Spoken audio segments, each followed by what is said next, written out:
Kids Malayalam YouTube ചാനലിലേക്ക് ഏവർക്കും സ്വാഗതം.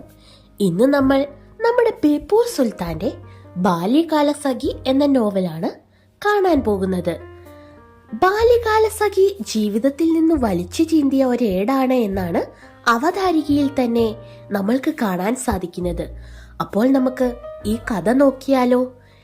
ബാല്യകാലം മുതൽക്ക് തന്നെ സുഹ്റായും മജീദും സുഹൃത്തുക്കളായിരുന്നുവെങ്കിലും അവരുടെ സ്നേഹബന്ധത്തിലുണ്ടായ അസാധാരണമായ സംഗതി അവർ പരിചിതരാവുന്നതിനു മുൻപേ ബന്ധശത്രുക്കളായിരുന്നു എന്നുള്ളതാണ്. എന്താണ് ശത്രുത്വത്തിന് കാരണം? അവർ അയൽവക്കക്കാരാണ്. ആ രണ്ടു കുടുംബങ്ങളും സൗഹാർദ്ദതയിൽ തന്നെ. എന്നാൽ സുഹ്റായും മജീദും ബദ്ധവൈരികളാണ്. സുഹ്റായ്ക്ക് 7 മജീദിന് 9 വയസ്സ്. അന്യോന്യം കോക്രി കാട്ടുകയും പേടിപ്പെടുത്താൻ ശ്രമിക്കുകയുമായിരുന്നു അവരുടെ പതിവ്. അങ്ങനെയിരിക്കെ മാമ്പഴത്തിന്റെ കാലം വന്നു. സുഹ്റായുടെ വീടിനടുത്തുള്ള തൈമാവിൽ മാങ്ങ പഴുത്തു വീണു തുടങ്ങി. ഒന്നും അവൾക്ക് കിട്ടിയിരുന്നില്ല. മാമ്പഴം വീഴുന്നതും കേട്ട് അവൾ ഓടിച്ചെല്ലുമ്പോൾ അത് മജീദ് എടുത്ത് കടിച്ചു തിന്നുന്നത് കാണും. അവൻ അവൾക്ക് കൊടുക്കുകയില്ല. കൊടുക്കാൻ ഭാവിച്ചാൽ തന്നെ കടിച്ചതിന്റെ ബാക്കിയായിരിക്കും. അതും അവൾ കൈ നീട്ടിപ്പോയാൽ എന്നാ മുട്ട് കടിച്ചോ എന്നും പറഞ്ഞ് അവൻ കൈമുട്ട് അവളുടെ മുഖത്തേക്ക് നീട്ടിക്കൊടുക്കും. പിന്നെ കാണുമ്പോൾ അവൻ അവളെ ഭയപ്പെടുത്താൻ ശ്രമിക്കും. കണ്ണുരുട്ടിയും നാവ് നീട്ടി കാണിച്ചു. അതിലൊന്നിലും സുഹ്റായ്ക്ക് പേടിയില്ല. അവളും പകരം കാണിക്കും. പക്ഷേ മാമ്പഴത്തിന്റെ കാര്യത്തിൽ മാത്രം സുഹ്റായ്ക്ക് തോൽവിയാണ്. എന്തുകൊണ്ട് അവൾക്ക് മാമ്പഴം കിട്ടുന്നില്ല? കാറ്റുള്ളപ്പോഴും ഇല്ലാത്തപ്പോഴും സുഹ്റ ഉത്കണ്ഠയോടെ മാഞ്ചുവട്ടിൽ നിൽക്കും. ഒന്നും വീഴില്ല. ഒരില പോലും വീഴില്ല. വളരെ പഴുത്ത മാങ്ങ കുലകുലയായി മാവിൽ കിടപ്പുണ്ടെന്ന് അവൾക്കറിയാം. വീഴുന്നില്ലെങ്കിൽ കയറി പറിക്കണം. പക്ഷേ മിഷറ് വളരെയുണ്ട്. അത് കടിച്ചു കൊന്നുകളയും. കടിക്കുന്ന ആ വലിയ എറുമ്പുകൾ ഇല്ലെങ്കിൽ തന്നെ മാവിൽ കയറുക സുഹ്റായെ കൊണ്ട് സാധിക്കുന്ന കാര്യമാണോ? പെണ്ണല്ലേ. വായിൽ വെള്ളം മുറിച്ചുകൊണ്ട് ഒരു ദിവസം അവൾ അങ്ങനെ നിൽക്കുമ്പോൾ കൊമ്പുകളിൽ തട്ടിമുട്ടി പടോന്നെന്തോന്നു വീണു. ഹൗ! സുഹ്റ ഓടിച്ചെന്നു. സന്തോഷത്തോടെ അത് കുനിഞ്ഞെടുക്കാൻ ഭാവിച്ചു. പക്ഷെ അവൾ നാണിച്ചുപോയി. അതൊരു വെള്ളക്കിയായിരുന്നു. അവൾക്കു പിണഞ്ഞ അമളി വല്ലവരും കണ്ടു കാണുമോ? ഇല്ല. എന്നാലും മാവിൽ നിന്ന് വെള്ളക്കി വീഴുന്നതെങ്ങനെ? അവൾ തിക്കും പൊക്കും നോക്കി. കണ്ടു. അവൾക്ക് വിറഞ്ഞു. അവൻ മജീദ് വിജയഭാവത്തിൽ നിരർത്ഥകമായ ഒരു ശബ്ദം പുറപ്പെടുവിച്ചു. ജുഗ് ജുഗു ജുഗ് ജുഗു. എന്നിട്ട് മാഞ്ചുവട്ടിലേക്ക് ചെന്നു. തന്നെയുമല്ല, കണ്ണുകൾ ഭയങ്കരമായി ഉരുട്ടി. നാവ് നീളുന്നതുവരെ നീട്ടി. ഉഗ്രരൂപം. അത് കണ്ടാൽ ആ ഗ്രാമത്തിലുള്ള പെമ്പിള്ളേരെല്ലാം പേടിച്ചു വിറച്ച് എന്റെ ഉമ്മോ എന്ന് നിലവിളിച്ചുകൊണ്ടോടും. വളരെ ഓടിയിട്ടുമുണ്ട്. പക്ഷേ സുഹ്റ ഓടുന്നില്ല. തന്നെയുമോ? തലചരിച്ച് നാവ് നീട്ടി കണ്ണുകൾ തുറിച്ച് അവളും അങ്ങനെ നിൽക്കുകയാണ്. മജീദിന് ദേഷ്യം വന്നു. വലിയൊരു ആൺകുട്ടിയെ ഒരു കൊച്ചു പീക്കിരി പെണ്ണ് ഭയപ്പെടുത്താൻ ശ്രമിക്കുകയോ? അവൻ ഒന്നുകൂടി അടുത്തു. അവന്റെ കണ്ണുകൾ തുറിഞ്ഞു. പുരികങ്ങൾ വലിഞ്ഞുയർന്നു. മൂക്കിന്റെ 2 ദ്വാരവും വിടർന്നു. മുഴക്കത്തോടെ ധൂ എന്നൊരു ഭയങ്കര ശബ്ദമുണ്ടാക്കി. അവൾ പേടിച്ചോടിയില്ല. പുരികക്കൊടുകൾ ഉയർത്തി, കണ്ണുകൾ തുറിച്ച്, മൂക്കുകൾ വിടർത്തി അവളും പറഞ്ഞു, ധൂ. മജീദ് സ്തംഭിച്ചു നിന്നുപോയി. ഒരു നുറുങ്ങു പെണ്ണ്, വീട് തോറും നടന്ന് അടയ്ക്ക വാങ്ങി ചാക്കിൽ ചുമന്നുകൊണ്ടു വിൽക്കുന്ന വെറുമൊരു അടയ്ക്ക കച്ചവടക്കാരന്റെ മകൾ. അവൾ എന്തുകൊണ്ട് പണക്കാരനായ തടിക്കച്ചവടക്കാരന്റെ മകനെ ഭയപ്പെടുന്നില്ല? പെണ്ണ് ഏതു നിലയിലും ആണിനെ പേടിക്കേണ്ടതല്ലേ? മജീദ് വളരെ അടുത്തു ചെന്നു. ഒരു നെല്ലിട അവൾ മാറിയില്ല. മജീദിന്റെ അഭിമാനം പുകഞ്ഞു. അവന് കലശലായി ദേഷ്യം വന്നു. ഹമ്പടി, നിന്റെ പേരെന്താടി? അവൻ അവളുടെ കൈത്തണ്ടയിൽ കടന്നു പിടിച്ചു സഖൗരവൻ ചോദിച്ചു. അറിയാനല്ല, അവൻ അറിയാം. എന്തെങ്കിലും ചോദിക്കണ്ടേ? ആണല്ലേ? അതൊക്കെ അപ്പോൾ തന്നെ അവളെ ഹിംസിച്ചു കളയുമെന്ന മട്ടിലാണ്. അവളുടെ കുഞ്ഞു പല്ലുകളും പാര പോലുള്ള നഖങ്ങൾ പത്തും കുരുകുരുത്തു. ഒരു നിമിഷ നേരത്തേക്ക് എന്താണ് ചെയ്യേണ്ടതെന്ന് അവൾക്ക് നിശ്ചയമുണ്ടായിരുന്നില്ല. അവന്റെ കൈത്തണ്ട കടിച്ചു പൊളിക്കണമോ അതോ മുഖം മാന്തി കീറണമോ? നിന്റെ പേരെന്താടീന്ന്? അവളുടെ ബാപ്പയോ ഉമ്മയോ ആരും അവളെ നീയെന്നോ എടിയെന്നോ വിളിച്ചിട്ടില്ല. പിന്നെ കോക്രി കാട്ടുകയും മാമ്പഴം കൊടുക്കാതിരിക്കുകയും കൈമുട്ട് കടിക്കാൻ പറയുകയും ചെയ്യുന്ന ഈ വൃത്തികെട്ട ചെറുക്കൻ വിളിക്കാൻ കാരണം? അവൾ ദേഷ്യത്തോടെ മുമ്പോട്ടടുത്ത് ഇടതു കൈയിലെ പാര പോലുള്ള നഖങ്ങളാൽ മജീദിന്റെ വലതു കൈത്തണ്ടയിൽ ശക്തിയോടെ ഒരു മാന്തു കൊടുത്തു. തീച്ചെരവ കൊണ്ട് മാന്തേറ്റതുപോലെ മജീദ് പുളഞ്ഞ് പിടിവിട്ട് എന്റെ ഉമ്മോ എന്നലറി നിലവിളിച്ചുപോയി. അതവൻ പ്രതീക്ഷിച്ചിരുന്നില്ല. എങ്കിലും പകരം അവനും മാന്താൻ ഉദ്ദേശിച്ചു.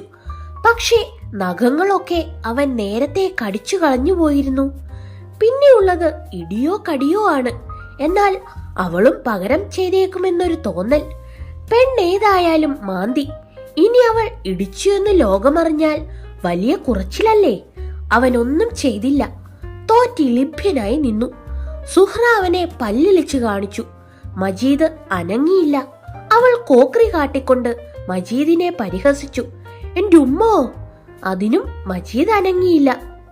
അവന് വന്നു ചേർന്ന അപമാനത്തെ മറയ്ക്കുന്നതിന് ഉടനെ എന്തെങ്കിലും പറയണമെന്നും അതിൽ സുഹ്റ തോൽക്കുക കൂടി വേണമെന്നും അവൻ ഉദ്ദേശിച്ചു. ആണല്ലേ? എങ്കിലും എന്താ പറയുക? എന്തെങ്കിലും കട്ടിയുള്ളതായിരിക്കണം. പക്ഷേ ഒന്നും തോന്നിയില്ല. അവൻ പതറി നോക്കി. വാഴക്കൂട്ടങ്ങളുടെ ഇടയിലുള്ള വൈക്കോൽ മേഞ്ഞതും കളിമണ്ണ് പൂശിയതുമായ സുഹ്റായുടെ വീടും തെങ്ങുകൾക്കിടയിൽ ഓടിട്ടതും വെള്ള തേച്ചതുമായ മജീദിന്റെ വീടും കണ്ടപ്പോൾ അവനൊരു യുക്തി തോന്നി. സുഹ്റ നാണിച്ച് ചൂളിപ്പോകത്തക്ക വിധത്തിൽ അവൻ പറഞ്ഞു, എന്റെ വീട് ഓടിട്ടതാണല്ലോ, അതിലെന്താണ് ഇത്ര ഡമ്പ് കാണിക്കാനുള്ളത്? അവളുടെ വീട് വൈക്കോൽ മേഞ്ഞതും കളിമണ്ണ് പൂശിയതുമാണ്. പക്ഷേ അതിൽ കുറച്ചിലായി എന്തുണ്ട്? അവൾ വീണ്ടും കോക്രി കാട്ടിക്കൊണ്ട് പരിഹസിച്ചു. എന്റെ ഉമ്മോ! അതിന് മജീദ് വേറൊന്നു പറഞ്ഞു. സുഹ്റായുടെ ബാപ്പ നിസാരനായ അടയ്ക്കാക്കച്ചവടക്കാരനല്ലേ? മജീദിന്റെ ബാപ്പ വലിയ തടിക്കച്ചവടക്കാരനായ പണക്കാരനും. അതിലും അഭിമാനകരമായി സുഹ്റ ഒന്നും കണ്ടില്ല. മജീദ് എന്ന് പറയുന്ന കൃമി തന്റെ അരികത്തുണ്ടെന്നുള്ള ഭാവം പോലും കാണിക്കാതെ സുഹ്റ മാവിന്റെ മുകളിലേക്ക് നോക്കി നിന്നു. മജീദിന് കരച്ചിലിന്റെ ലാഞ്ചനയുണ്ടായി. അപമാനം, പരാജയം ഒക്കെ കൂടി അവനെ വിഷമിപ്പിച്ചു. അവനൊരു കഴുതയെപ്പോലെ ഭേ എന്ന് ഉറച്ചു കരയണമെന്ന് തോന്നി. കരഞ്ഞാൽ മനസ്സിന് സുഖം കിട്ടിയേനെ. പക്ഷെ അടുത്ത നിമിഷത്തിൽ അവന് ഒരു ഭൂതോദയമുണ്ടായി. മറ്റാരാലും കഴിയാത്ത അത്ഭുതകരമായ ഒരു പ്രവൃത്തി അവന് വശമുണ്ടെന്നും അതിൽ സുഹ്റായെ ഇതാ തോൽപ്പിച്ചിരിക്കുന്നു എന്നും ഭാവിച്ചുകൊണ്ട് ആകാശത്തോടും ഭൂമിയോടുമായിട്ട് അവനൊരു ഗംഭീര പ്രഖ്യാപനം ചെയ്തു. എനിക്ക് മാവേ കയറാൻ അറിയാലോ. സുഹ്റായുടെ കണ്ണുകൾ അനക്കമില്ലാതെ നിന്നുപോയി. മാവിൽ കയറാൻ അറിയുക, അത് വലിയൊരറിവല്ലേ? അവൾ പരിഭ്രമിച്ചു. അവൻ കയറുകയാണെങ്കിൽ മാമ്പഴം അവൾക്കും കൊടുക്കുമോ? ഇല്ലെങ്കിൽ അവൾ നേരത്തെ അവകാശമുറപ്പിക്കാൻ തീർച്ചപ്പെടുത്തി. കൈ എത്തുന്നിടത്തുള്ള മുഴുത്ത 2 മാമ്പഴങ്ങൾ ചൂണ്ടിക്കാണിച്ചുകൊണ്ട് സുഹ്റ ഗൗരവത്തോടെ പറഞ്ഞു, ചെറുക്ക, ആ മുഴുത്തത് 2 മുന്നം കണ്ടത് ഞാനാ. മജീദ് മിണ്ടിയില്ല. എന്താണവൻ മിണ്ടാത്തത്? എറുമ്പുകളെ കണ്ടു പേടിച്ചായിരിക്കും. അവൾ പറഞ്ഞു, ഓ, മിഷർ കടിക്കുവല്ലോ. അവളുടെ സ്വരം, ഭാവം ഒന്നും മജീദിന് പിടിച്ചില്ല. അവൻ അരിശം വന്നു. മിഷറല്ല, കരിന്തകൾ പൊതിഞ്ഞിരിക്കുകയാണെങ്കിൽ തന്നെയും അവൻ കയറും. വലുത് 2 മുന്നം കണ്ടത് അവളാണല്ലേ? ഹമ്പെടി! മജീദ് മുണ്ടുമടക്കി കുത്തി താറുപാച്ചി മാവിൽ വലിഞ്ഞു കയറി. നെഞ്ചിലെ തൊലി ഒരുപാട് ഉരഞ്ഞു പോയെങ്കിലും മിഷറ് പൊതിഞ്ഞ ദേഹമൊക്കെ കടിച്ചുവെങ്കിലും സുഹ്റ കണ്ടുവച്ചിരുന്ന മാമ്പഴം 2 പറിച്ചുകൊണ്ട് വിജയശ്രീ ലാളിതനായി അവൻ താഴെ ഇറങ്ങി. സുഹ്റ ഓടിച്ചെന്നു. കൊതി, പരിഭ്രമം. അവൾ കൈനീട്ടി. ഇഞ്ഞാത്താ ചെറുക്ക, ഞാൻ കണ്ടുവച്ചിരുന്നതല്ലേ. മജീദ് മിണ്ടിയില്ല. കീറി 2 വശത്തേക്കും വലിച്ചുകൊണ്ട് ചുണ്ടുകോട്ടി അവൻ നിന്നു. ഇഞ്ഞാത്താ ചെറുക്ക, ഞാൻ കണ്ടതല്ലേ. പരിഹാസത്തോടെ മജീദ് നോക്കി. ഇമ്മിണി വലിയ കൊതിയുണ്ട് പെണ്ണിന്. അവൻ നടന്നു. എന്നിട്ട് മാമ്പഴങ്ങൾ മണപ്പിച്ച് തന്നെത്താൻ അഭിപ്രായം പറഞ്ഞു. ഹമ്പടാ, നല്ല മണം. സുഹ്റായ്ക്ക് അരിശം വന്നു. അവൾ നിന്നു പുകഞ്ഞു. അവളുടെ ഹൃദയം, ഓ, അവൾക്കു കണ്ണീര് പൊട്ടി. അവൾ ഏങ്ങി ഏങ്ങി കരഞ്ഞു. അവന് തിരിച്ചു ചെന്ന് അവന്റെ പ്രാമാണ്യം സ്ഥാപിക്കാനുള്ള നല്ല അവസരം. അവൻ മാമ്പഴം വെച്ചു നീട്ടി. കൊതിയുണ്ടെങ്കിലും അവൾ കൈ നീട്ടിയില്ല. മജീദ് മാമ്പഴം രണ്ടും അവൾക്കു മുൻപിൽ വെച്ചു കൊടുത്തു. അവൾ എടുത്തില്ല. അവൾക്ക് വിശ്വസിക്കാൻ കഴിയുന്നില്ല. ഇത്രയ്ക്ക് നല്ലവനോ? അവൾക്ക് വിശ്വാസം വരുന്നില്ല. കൈ രണ്ടും അവൾ പിറകിൽ കെട്ടി കണ്ണീരൊഴുക്കിക്കൊണ്ട് അങ്ങനെ നിന്നു. മജീദ് സ്നേഹത്തോടെ സാഭിമാനം പ്രസ്താവിച്ചു. വേണമെങ്കിൽ നീ ഞാൻ പറിച്ചു തരാം. സുഹ്റായുടെ ഹൃദയം അലിഞ്ഞുപോയി. അവൾക്ക് വേണമെങ്കിൽ ഇനിയും പറിച്ചു കൊടുക്കാമെന്ന്. ത്യാഗി, ധീരൻ, എത്ര നല്ല ചെറുക്കൻ. അവനെ മാന്തിയത് നന്നായോ? അവൾ വളരെ അടക്കമൊതുക്കത്തോടുകൂടി ത്യാഗസന്നദ്ധയായി. എന്നിട്ട് പതുക്കെ പറഞ്ഞു, ഇഞ്ച് ഒന്നു മതി. ആ നല്ലവനായ മഹാത്യാഗി നിസാരഭാവത്തിൽ പറഞ്ഞു, എല്ലാം എടുത്തോ പെണ്ണേ, എനിക്കൊന്നു മതി. അവൾ ഒന്നെടുത്ത് മജീദിന് വെച്ചു നീട്ടി. അവൻ വേണ്ടെന്ന് പറഞ്ഞു. അവൾ നിർബന്ധിച്ചു. മേടിച്ചില്ലെങ്കിൽ അവൾക്ക് കരച്ചിൽ വരുമെന്ന് പറഞ്ഞു. മജീദ് വാങ്ങി. മാമ്പഴം കടിച്ചു തിന്നു.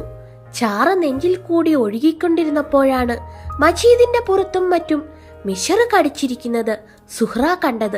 അവൾക്ക് സങ്കടം തോന്നി. അവൾ അവന്റെ ദേഹത്തോട് ചേർന്ന് നിന്ന് അതിനെയൊക്കെ പതുക്കെ നുള്ളിയെടുത്തു കളഞ്ഞു. അവളുടെ നഖങ്ങൾ മജീദിന്റെ ദേഹം തൊട്ടപ്പോൾ അവനൊരു വിഷമം തോന്നി. അന്ന് മജീദിനെ അവൾ വീണ്ടും മാന്തിയില്ലെങ്കിലും വളരെ കാലത്തേക്ക് മജീദിനെ മാന്തുകയും നുള്ളുകയും ചെയ്തിട്ടുണ്ട്. അവൾ മാന്തുമെന്നു പറഞ്ഞാൽ മജീദ് ഭയപ്പെട്ടു വിറച്ചിരുന്നു. അവളുടെ ഏറ്റവും മൂർച്ചയുള്ള ആയുധമായ ആ നഖങ്ങളെ മജീദ് മുറിച്ചു കളഞ്ഞത് ഒരു സൂത്രം പ്രയോഗിച്ച് അവളുടെ അറിവോടും സമ്മതത്തോടും കൂടിയാണ്. ഒരു ദിവസം കാലത്തെ സുഹ്റായും മജീദും കൂടി അയൽവക്കങ്ങളിൽ നിന്നെല്ലാം പൂച്ചെടി കമ്പുകൾ ശേഖരിച്ചു കൊണ്ടുവരികയായിരുന്നു മജീദിന്റെ വീടിന്റെ മുറ്റത്തിനരികിൽ ഒരു തോട്ടം നിർമ്മിക്കാൻ. പൂച്ചെടി കമ്പുകൾ സുഹ്റായാണ് ചുമന്നിരുന്നത്. മജീദ് മുമ്പേ അന്തസ്സിൽ നടക്കുകയായിരുന്നു. ആണല്ലേ? അവന്റെ കയ്യിൽ വിടർത്തിയൊരു പേനാക്കത്തി ഉണ്ടായിരുന്നു. ഭാവിയിൽ താൻ ചെയ്യാൻ പോകുന്ന വലിയ കാര്യങ്ങളെപ്പറ്റി മജീദ് പറയുകയാണ്.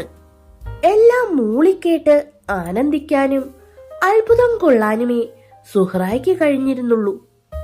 മജീദിന്റെ സ്വപ്നങ്ങൾ അതുല്യങ്ങളാണ്. തങ്ക വെളിച്ചത്തിൽ മുങ്ങിയ ഒരു സുന്ദര ലോകം. അതിന്റെ ഏകഛത്രാധിപതിയായ സുൽത്താൻ മജീദാണെങ്കിലും അതിലെ പട്ടമഹിഷിയായ രാജകുമാരി സുഹ്റായാണ്. അത് നിഷേധിക്കുവാൻ പാടില്ല. അവൾക്ക് കരച്ചിൽ വരും. അവളുടെ നഖങ്ങൾ നീളും. പിന്നെ മജീദിനൊരു നീറ്റലാണ്. അത് അനുഭവിക്കാതിരിക്കുന്നതിനു വേണ്ടി മജീദ് കരുതിയേ സംസാരിക്കൂ. എന്നാലും ചിലപ്പോൾ അവൻ മറന്നുപോകും. മാന്തൽ കിട്ടും. ഭാവനയുടെ അടിമയാണ് മജീദ്. ഭാവിയിൽ ബാപ്പ പറഞ്ഞു കേട്ടിട്ടുള്ള അറബിക്കഥയിലെ മാതിരി അത്യുന്നതമായ ഒരു മണിമാളിക അവൻ പണിയിക്കും. അതിന്റെ ഭിത്തികളെല്ലാം സ്വർണമാണ്. തരി മാണിക്യക്കല്ലുകളാണ് അതിന്റെ തിണ്ണ.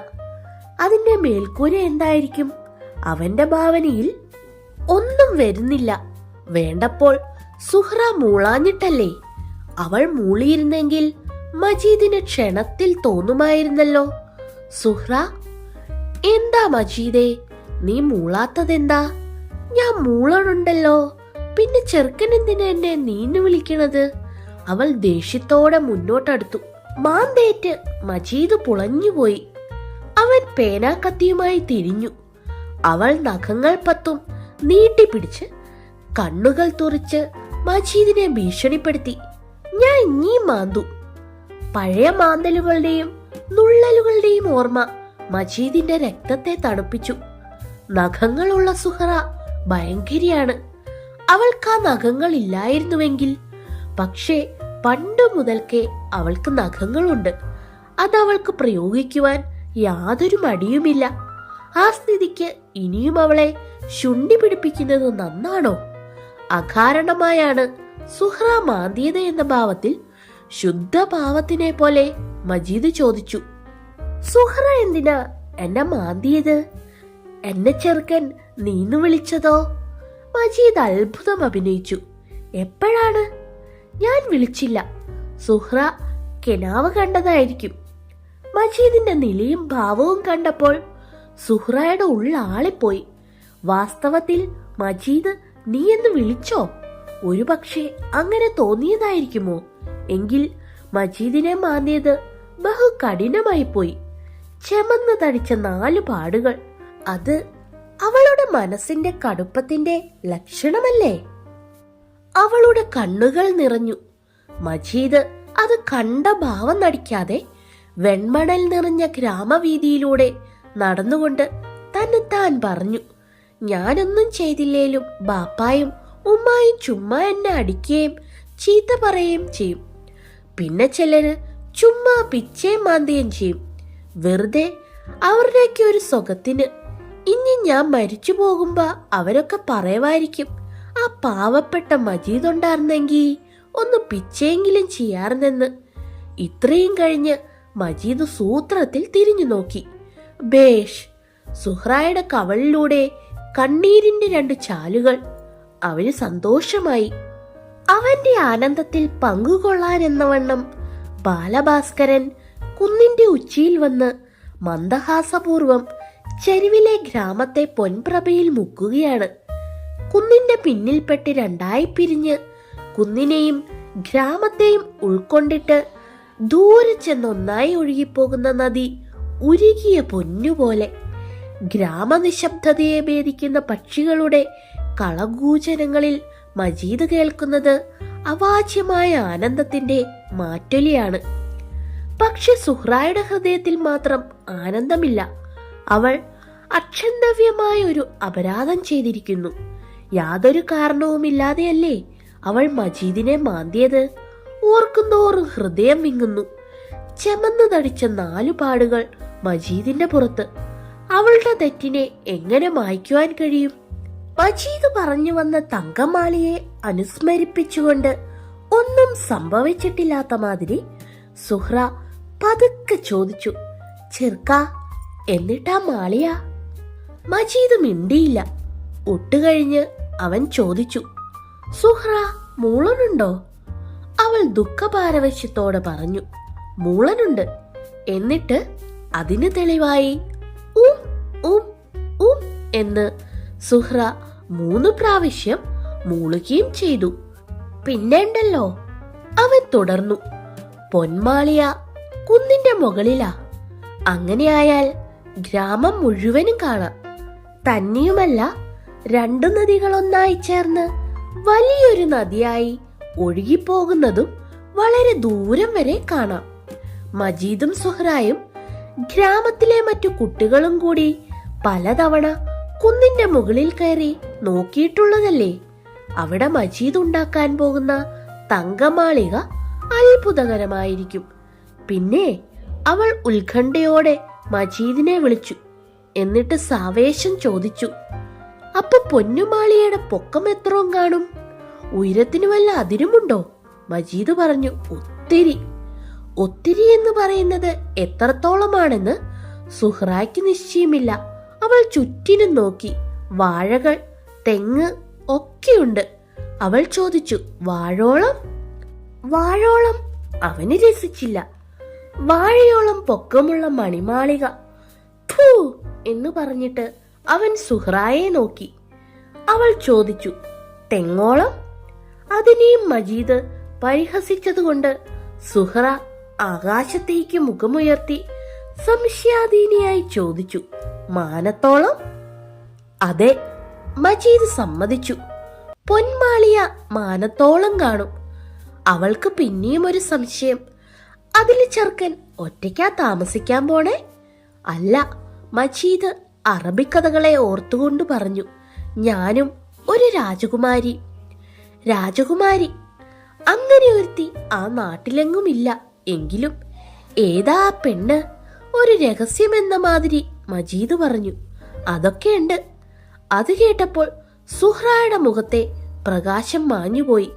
അവൾ കരിശവും വ്യസനവും വന്നു. അവൾ ചെടിക്കമ്പുകൾ താഴെയിട്ടു. അവളുടെ കണ്ണുകൾ നിറഞ്ഞൊഴുകി. അവൾ പറഞ്ഞു, രാജകുമാരിനെ കൊണ്ടെടുപ്പീര്. മജീദ് ആജ്ഞാപിച്ചു. എടുത്തോണ്ട് വാ പെണ്ണേ. സുഹ്റ പൊട്ടിക്കരഞ്ഞു. ഞാൻ പറഞ്ഞില്ല, ചെറുക്കന്റെ കൂട്ടത്തിൽ രാജകുമാരിനെ കൊണ്ടെടുപ്പീര്. ആ നില അത് മജീദിന്റെ മനസ്സിനെ അലിയിച്ചു. അവൻ അടുത്തു ചെന്ന് അവളുടെ മുമ്പിലിരുന്നു. സുഹ്റയാണെന്റെ രാജകുമാരി. അവളുടെ മുഖം തെളിഞ്ഞു. പോ ചെറുക്ക, ഉമ്മാണ. അവൾക്ക് സന്തോഷമായി. മജീദിന് സുഹ്റായ്ക്കും കൂടി ആ പൊന്മാളികയിൽ ഒരുമിച്ച് താമസിക്കാം. എത്ര രസമായിരിക്കും. അവൾ കണ്ണീരോടെ മന്ദഹാസത്തോടെ അങ്ങനെ നിന്നു. മജീദ് അവളുടെ നഖം മുറിക്കാനാഞ്ഞു. ബീഡ് ചെറുക്ക. ചാറ്റൽ മഴയിലൂടെ പൂർണ്ണചന്ദ്രൻ പ്രകാശിക്കുന്നത് പോലെ കണ്ണീരിലൂടെ സുഹ്റ മന്ദഹസിച്ചു. എന്നാലും എന്റെ നഖം കണ്ടിക്കണ്ട. അവൾ ചുണ്ടുകൾ കൂർപ്പിച്ചു. പിന്നെ ചെറുക്കം വല്ലതും പറയുമ്പോ എനിക്ക് പിച്ചണം. സുഹ്റ എന്നെ പിച്ചോ? പിച്ചു. എപ്പയും പിച്ചു. അവൾ പല്ലുകൾ കടിച്ച് പുരികക്കൊടികൾ ഉയർത്തി ഒന്നു പിച്ചാനാഞ്ഞു. മജീദ് വിറച്ചു. ഏതോ ഭയങ്കരമായ തെറ്റിനെ ഓർമ്മപ്പെടുത്തുന്നത് പോലെ മജീദ് പറഞ്ഞു, രാജകുമാരിക്ക് പിച്ചാൻ പാടില്ല. രാജകുമാരി പിച്ചിപ്പോയെങ്കിൽ അത് കൊടിയ പാപമായിരിക്കണം. സംശയത്തോടെ സുഹ്റ ചോദിച്ചു, ഉമ്മാണ്? മജീദ് സത്യം ചെയ്തു. ഉമ്മാണ് പിച്ചാൻ പാടില്ല. അവൾ അമ്പരന്നു നിന്നു. രാജകുമാരിക്ക് പിച്ചാൻ പാടില്ലെങ്കിൽ പിന്നെ നഖങ്ങളുടെ ആവശ്യമെന്ത്? ഒരു മഹാത്യാഗം ചെയ്യുന്നത് പോലെ 2 കൈയും നീട്ടി അവൾ സമ്മതം കൊടുത്തു. എന്നാ കണ്ടിച്ചുകളാ. സന്തോഷത്തോടെ മജീദ് വീണ്ടും സുഹ്റായുടെ മുമ്പിലിരുന്നു. പാര പോലെ നീണ്ടുകൂർത്ത നിന്ന നഖങ്ങൾ 10 മജീദ് മുറിച്ചു കളഞ്ഞു. മജീദ് എണീറ്റു. അവർ പോയി തോട്ടം നിർമ്മിച്ചു. മജീദിന്റെ വീട്ടിലെ വിശാലമായ മുറ്റത്തിന്റെ 3 അരികുകളിലും അവൻ ചെറുകുഴികൾ തോണ്ടി. അതിൽ സുഹ്റ ഓരോ കമ്പു നാട്ടി മണ്ണിട്ട് വെള്ളമൊഴിച്ചു. ഒന്നു പിരിയൻ, ഒന്നൊരു മഞ്ഞ, ഒന്നൊരു കോഴിവാലൻ. അങ്ങനെ നിറഞ്ഞു. മൂലയ്ക്ക് കുഴിച്ചു വെച്ചത് ഒരു ചെമ്പരത്തിക്കമ്പാണ്. സുഹ്റ അത് വയ്ക്കുമ്പോൾ അതിലൊരു ചെമന്ന പൂവുണ്ടായിരുന്നു. ദിവസവും രാവിലെ സുഹ്റ മജീദിന്റെ വീട്ടിൽ ചെന്ന് ചെടികൾക്ക് വെള്ളമൊഴിക്കും. ഒരിക്കൽ കളിയായിട്ട് സുഹ്റായുടെ ഉമ്മ ഇഴഞ്ഞ മട്ടിൽ ചോദിച്ചു, എന്തിനാ സുഹ്റ വല്ലാരുടെയും ചെടിക്ക് നീ ചെന്ന് ദിവസവും വെള്ളമൊഴിക്കണത്? സുഹ്റ പറഞ്ഞു, വല്ലാരുടെയുമല്ലല്ലോ. അന്നു വൈകിട്ട് സുഹ്റായും മജീദും മുറ്റത്തു നിൽക്കുകയായിരുന്നു. കിളിർത്തു നിന്ന് ചെടികളെ ചൂണ്ടിക്കാണിച്ച് മജീദ് ഉറക്കെ ചോദിച്ചു, ഇതൊക്കെ സുഹ്റയുടേതാ? അല്ലാണ്ട് പിന്നെ ചെക്കൻ്റെതാ? മജീദ് പരിഹാസത്തോടെ ചിരിച്ചു. പെണ്ണിന് ഉമ്മിണി കൊതിയുണ്ട്. അവൾക്ക് ദേഷ്യം വരാതിരിക്കുമോ? അവൾ മാന്തി. വേണ്ടത്ര നഖങ്ങളില്ലായിരുന്നതിനാൽ മജീദ് പറഞ്ഞു, ഇനിയും മാന്ത്, എനിക്ക് വലിയ സുഖം. സുഹ്റ നഖങ്ങൾ നോക്കി പൊട്ടിക്കരഞ്ഞു. എന്നാ ഞാൻ കടിക്കും. അവൾ മജീദിന്റെ കൈത്തണ്ടയിൽ കടിക്കാൻ ഭാവിച്ചു. ഗത്യന്തരമില്ലാതെ മജീദ് ഖുർആൻ പിടിച്ച് സത്യം ചെയ്തു. 30 ജ്യൂസുള്ള മുസ്ഹഫിനാണെ രാജകുമാരിക്ക് കടിക്കാൻ പാടില്ല. സുഹ്റ കണ്ണീരൊലിപ്പിച്ചുകൊണ്ട് ചോദിച്ചു, ആരേ? മന്ദഹാസപൂർവം മജീദ് പറഞ്ഞു, ആരേ? സുഹ്റ കണക്കിൽ മിടുക്കിയായിരുന്നു. വാദ്യാർ അവളെ പുകഴ്ത്തുകയും മജീദിനെ അടിക്കുകയുമായിരുന്നു പതിവ്. കണക്കുകളെ സംബന്ധിച്ചിടത്തോളം മജീദിന് ആകപ്പാടെ ഒരു അങ്കലാപ്പാണ്. എത്ര ശ്രമിച്ചാലും ഒന്നും ശരിയാകുകയില്ല. മണ്ടശിരോമണി എന്നാണ് മജീദിനെ വാദ്യാർ വിളിക്കുക. ഹാജർ വിളിക്കുന്നതും അങ്ങനെയാണ്. അതിലാർക്കും ഒരു പരാതിയുമില്ല. മജീദ് മണ്ടനാണ്. അതുകൊണ്ട് അവൻ കുട്ടികളുടെ ഇടയ്ക്കിരുന്ന് ഉച്ചത്തിൽ വിളി കേൾക്കും. ഹാജർ. ഒന്നും എത്രയാണടാ? ഗുരുനാഥൻ ഒരിക്കൽ മജീദിനോട് ചോദിച്ചു. ഒന്നും 2 ലോകപ്രസിദ്ധമാണല്ലോ. പക്ഷെ അതിന് മജീദ് പറഞ്ഞ അത്ഭുതകരമായ സമാധാനം കേട്ട് ഗുരുനാഥൻ പൊട്ടിച്ചിരിച്ചുപോയി. ക്ലാസ് ആകെ ചിരിച്ചു. മജീദ് പറഞ്ഞ സമാധാനം പിന്നീട് അവന്റെ പരിഹാസപ്പേരുമായി തീർന്നു. ആ ഉത്തരം പറയുന്നതിനു മുൻപ് മജീദ് ആലോചിച്ചു. രണ്ടു നദികൾ സമ്മേളിച്ച് കുറച്ചുകൂടി തടിച്ച ഒരു നദിയായി ഒഴുകുന്നത് പോലെ രണ്ട് ഒന്നുകൾ ഒരുമിച്ച് ചേരുമ്പോൾ കുറച്ചുകൂടി വണ്ണം വെച്ച ഒരു വലിയ ഒന്ന് ആയിത്തീരുന്നു.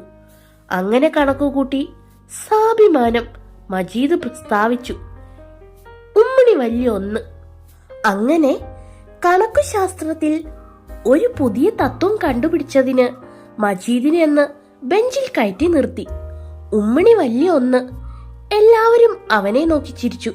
എന്നിട്ടും മജീദ് സമ്മതിച്ചില്ല ഒന്നും രണ്ടാണെന്ന്. ആയതിനാൽ അത്ഭുതകരമായ ആ ഉത്തരത്തിന്റെ പ്രതിഫലം എന്നോണം 6 ചുട്ടാടി മജീദിന്റെ കൈവെള്ളയിൽ വച്ചുകൊടുത്തിട്ട് എല്ലാം കൂടി സാമാന്യം ഭേദപ്പെട്ട ഒരു വലിയ അടിയായി വിചാരിച്ചു കൊള്ളാൻ അധ്യാപകൻ മജീദിനോട് പറയുകയും ചെയ്തു. അതിനുശേഷം സഹപാഠികൾ അവനെ കാണുമ്പോൾ തമ്മിൽ പറയും, ഉമ്മണി വലിയ ഒന്ന്.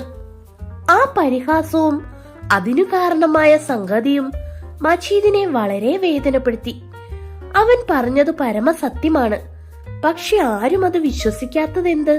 ഒരു പക്ഷെ തെറ്റായിരിക്കാം. മജീദ് തനി മണ്ടനായിരിക്കാം. സഹിക്കവയ്യാത്ത സങ്കടത്തോടെ മജീദ് ചെന്ന് ഉമ്മയോട് ആവലാതി പറഞ്ഞു. മാതാവ് കനിവോടെ ഉപദേശിച്ചു, സങ്കടമെല്ലാം പടച്ചവനെ അറിയിക്കുവാൻ. റബ്ബുൽ ആലമീൻ ഒരുത്തരുടെയും അപേക്ഷ തള്ളിക്കളയല മോനെ. അതനുസരിച്ച് ആ പിഞ്ചു ഹൃദയം പ്രപഞ്ച സൃഷ്ടാവായ ജഗന്നിയന്താവിനോട് ഹൃദയപൂർവ്വം അപേക്ഷിച്ചു, എന്റെ റബ്ബേ, എന്റെ കണക്കുകളെല്ലാം ശരിയാക്കി തരണേ.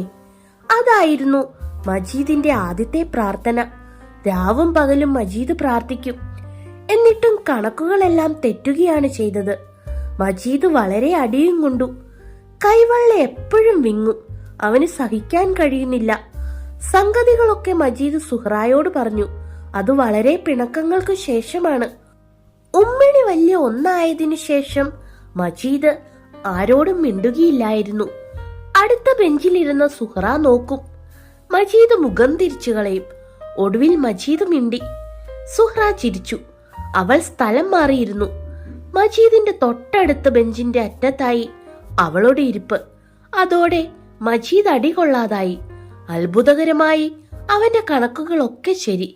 അമ്പടാ, അധ്യാപകൻ അത്ഭുതപ്പെട്ടു. ഞാൻ വിചാരിച്ചതുപോലെ നിന്റെ തലയ്ക്കുള്ളിൽ മുഴുവനും കളിമണ്ണല്ല.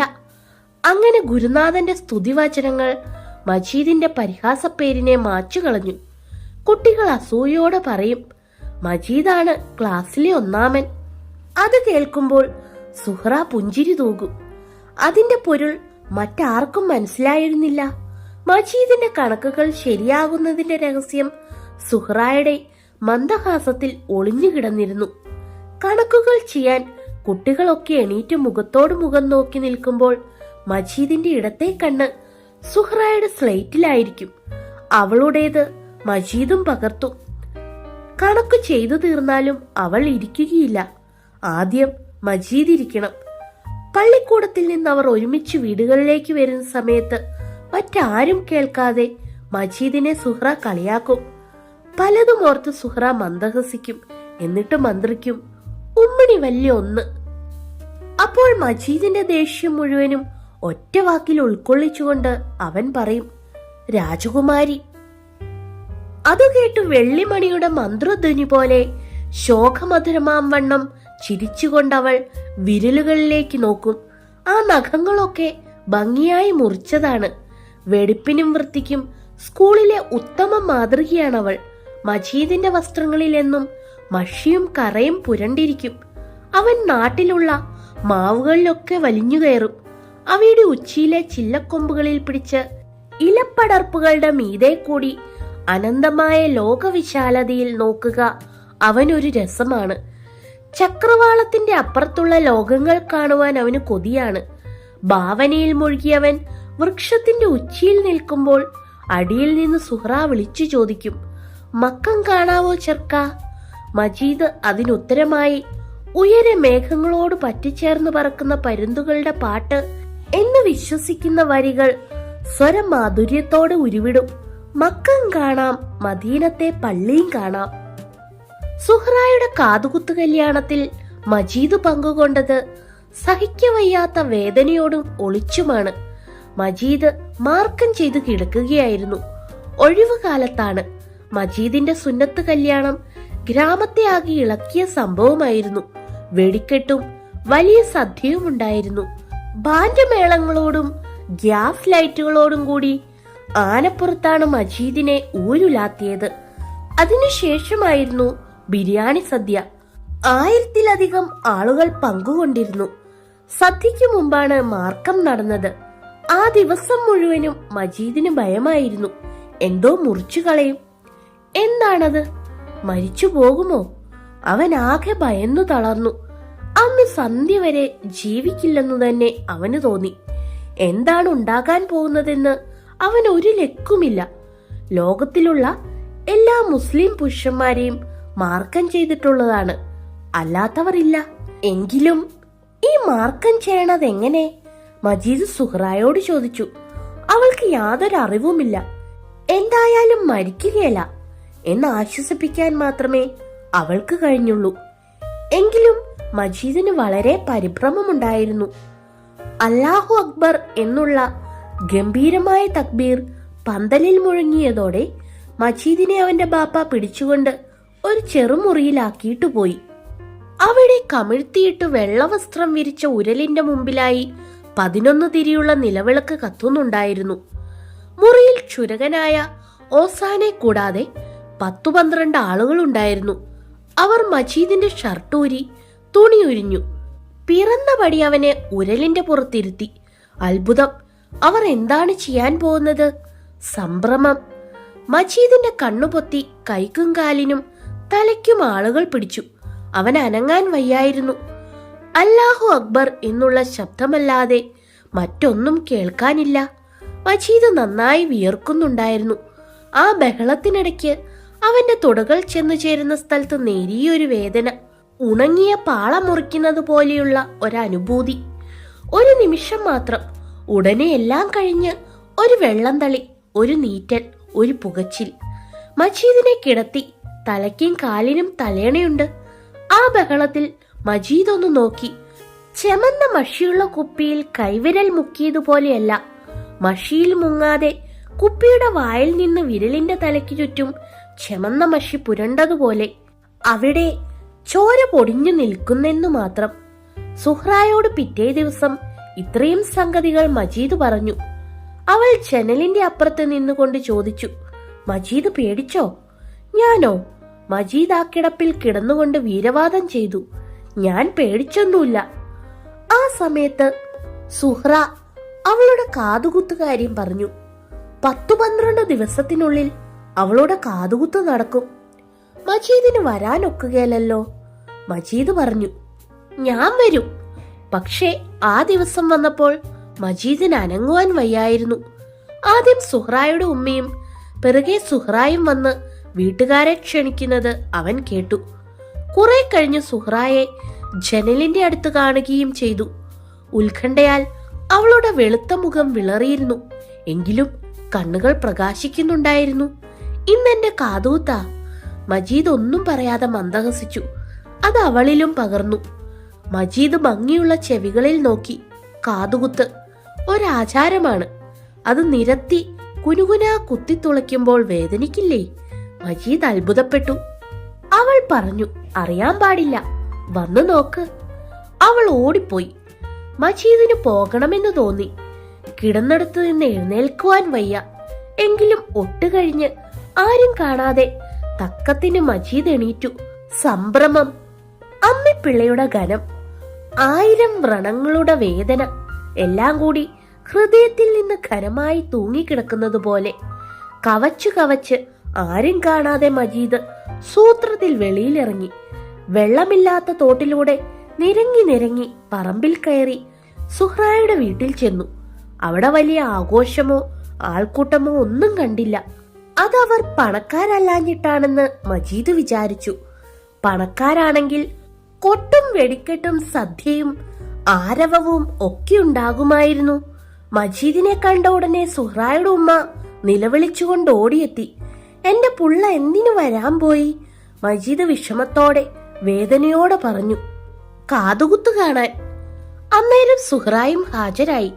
അവളുടെ മുഖം ചെമന്നും കണ്ണുകൾ കലങ്ങിയും ഇരുന്നു. മുകൾ മുതൽ അടിവരെ 2 കാതുകളും കുത്തിത്തുളച്ചു. കറുപ്പ് നൂൽ കോർത്ത് കെട്ടിയിരുന്നു. വലത് കാതിൽ 11, ഇടത്തേതിൽ 10.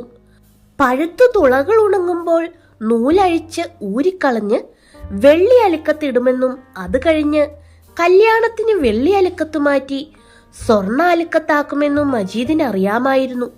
മജീദ് സുഹ്റായോട് ചോദിച്ചു, ഈ കാതുകുത്തെന്തിന്? അറിയാൻ മേല. അധികം നൊന്തോ?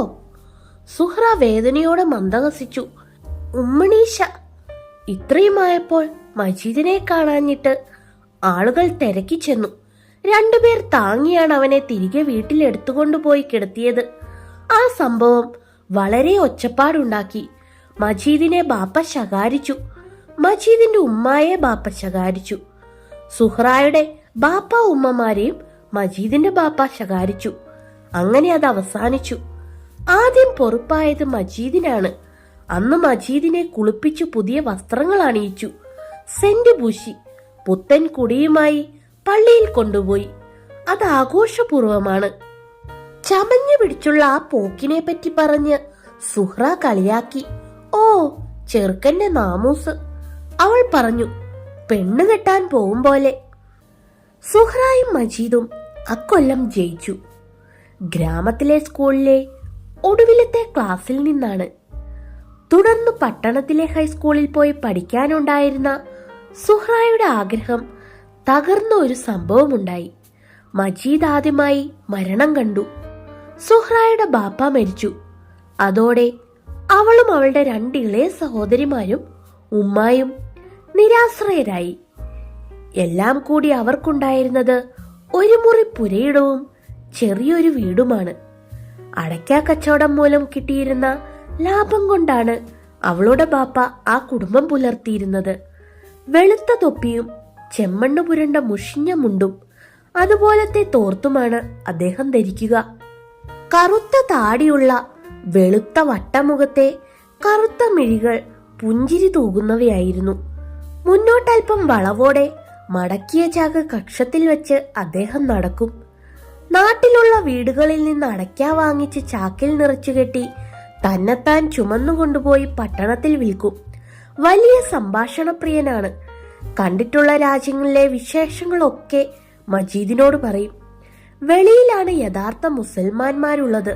ആ ഗ്രാമത്തിലുള്ളവരോ അന്ധവിശ്വാസികൾ, ഹൃദയ കാഠിന്യമുള്ളവരും. നല്ലവരെ കാണണമെങ്കിൽ വെളിയിൽ പോണം. ഇവിടുള്ളവർ കരുതണത് ഇവര് മാത്ര ശരിയായ ഇസ്ലാമിങ്ങള്. അറിവില്ലാത്തതിന്റെ ഒറ്റ ദൂഷ്യം. പടച്ചോൻ വേണ്ടി വെച്ച് നിങ്ങളൊക്കെ പഠിച്ചു വലുതായി വരുമ്പോ ഈ സ്ഥിതിയൊക്കെ പോകും.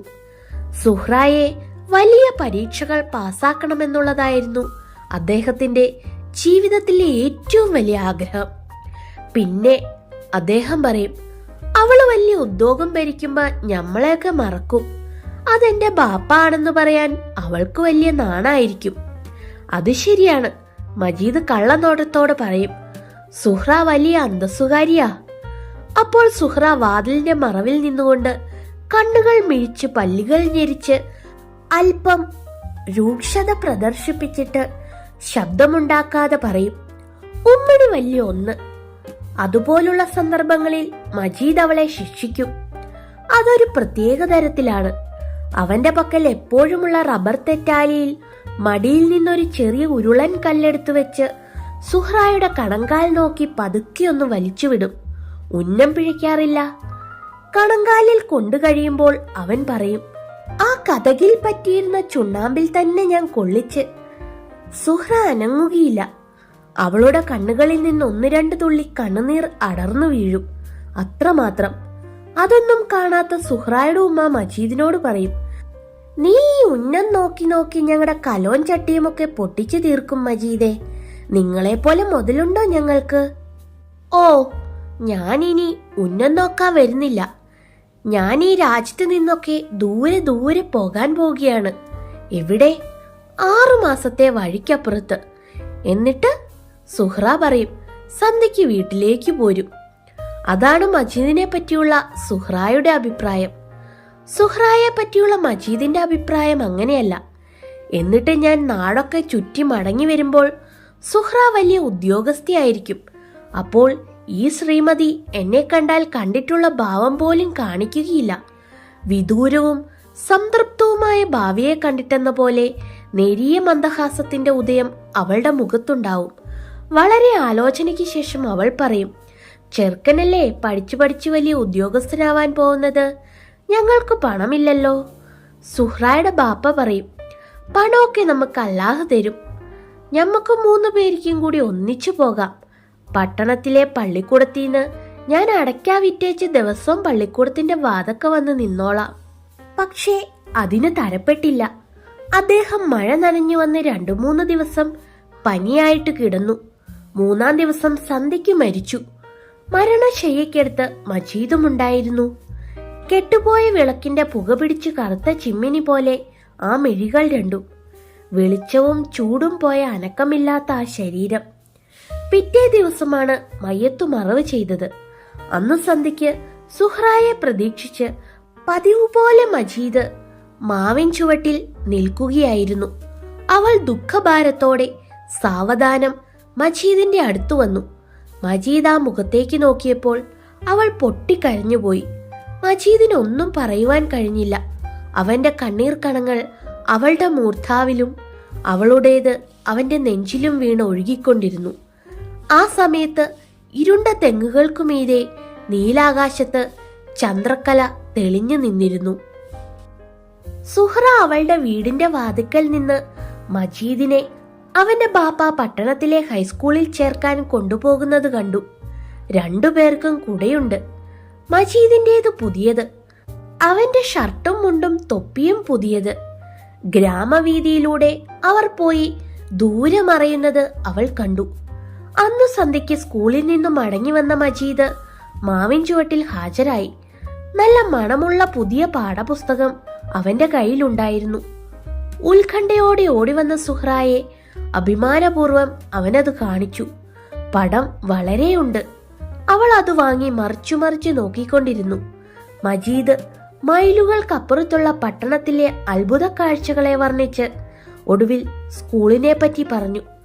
പട്ടണത്തിന്റെ ഒത്ത നടുക്ക് വെള്ള തേച്ച് ഓടുമേഞ്ഞ 7 വലിയ കെട്ടിടങ്ങൾ.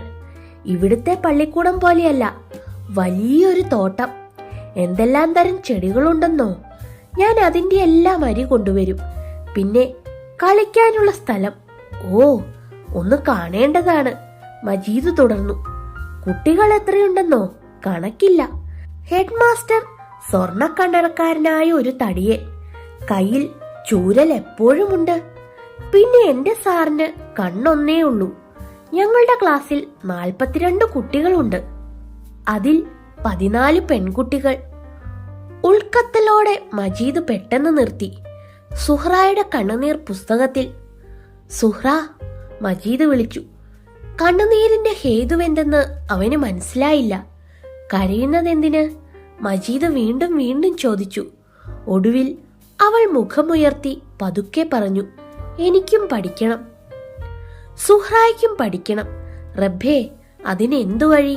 മജീദ് ചുഴിഞ്ഞു ചിന്തിച്ചു. ചീവീട് കരയുന്നത് പോലെയുള്ള ശബ്ദം അവന്റെ തലയ്ക്കുള്ളിൽ മുഴങ്ങിക്കൊണ്ടിരുന്നു. അവസാനം വഴിയുണ്ടായി. മജീദ് പറഞ്ഞു, ഞാൻ പഠിക്കുന്നത് ദിവസവും സുഹ്റായ്ക്ക് പറഞ്ഞു തരാം. അങ്ങനെ സമ്മതിച്ചു പോന്നെങ്കിലും അതിനേക്കാൾ ഉത്തമമായ മാർഗം മജീദ് കണ്ടുപിടിച്ചു. മജീദിന്റെ വീട്ടിൽ ധാരാളം സ്വത്തുണ്ടല്ലോ. സുഹ്റയെ കൂടി പള്ളിക്കൂടത്തിലയച്ചു പഠിപ്പിച്ചാലെന്ത്? ബാപ്പായോട് പറയാൻ പേടി. ഉമ്മായോട് പറയാം. അവൻ ഉറച്ചു. ബാപ്പ ആൾ സ്നേഹസമ്പന്നനാണ്, ലേശം മുൻകോപിയും. താൻ പറയുന്നത് മനസ്സിലായോ ഇല്ലയോ എന്ന് കൂട്ടിച്ചേർക്കും. അന്ന് രാത്രി ഊണ് കഴിഞ്ഞ് ബാപ്പ വെറ്റിലയിൽ ചുണ്ണാമ്പ് തേക്കുകയായിരുന്നു. ഉമ്മ അടയ്ക്കാൻ നുറുക്കിക്കൊണ്ടിരുന്നു.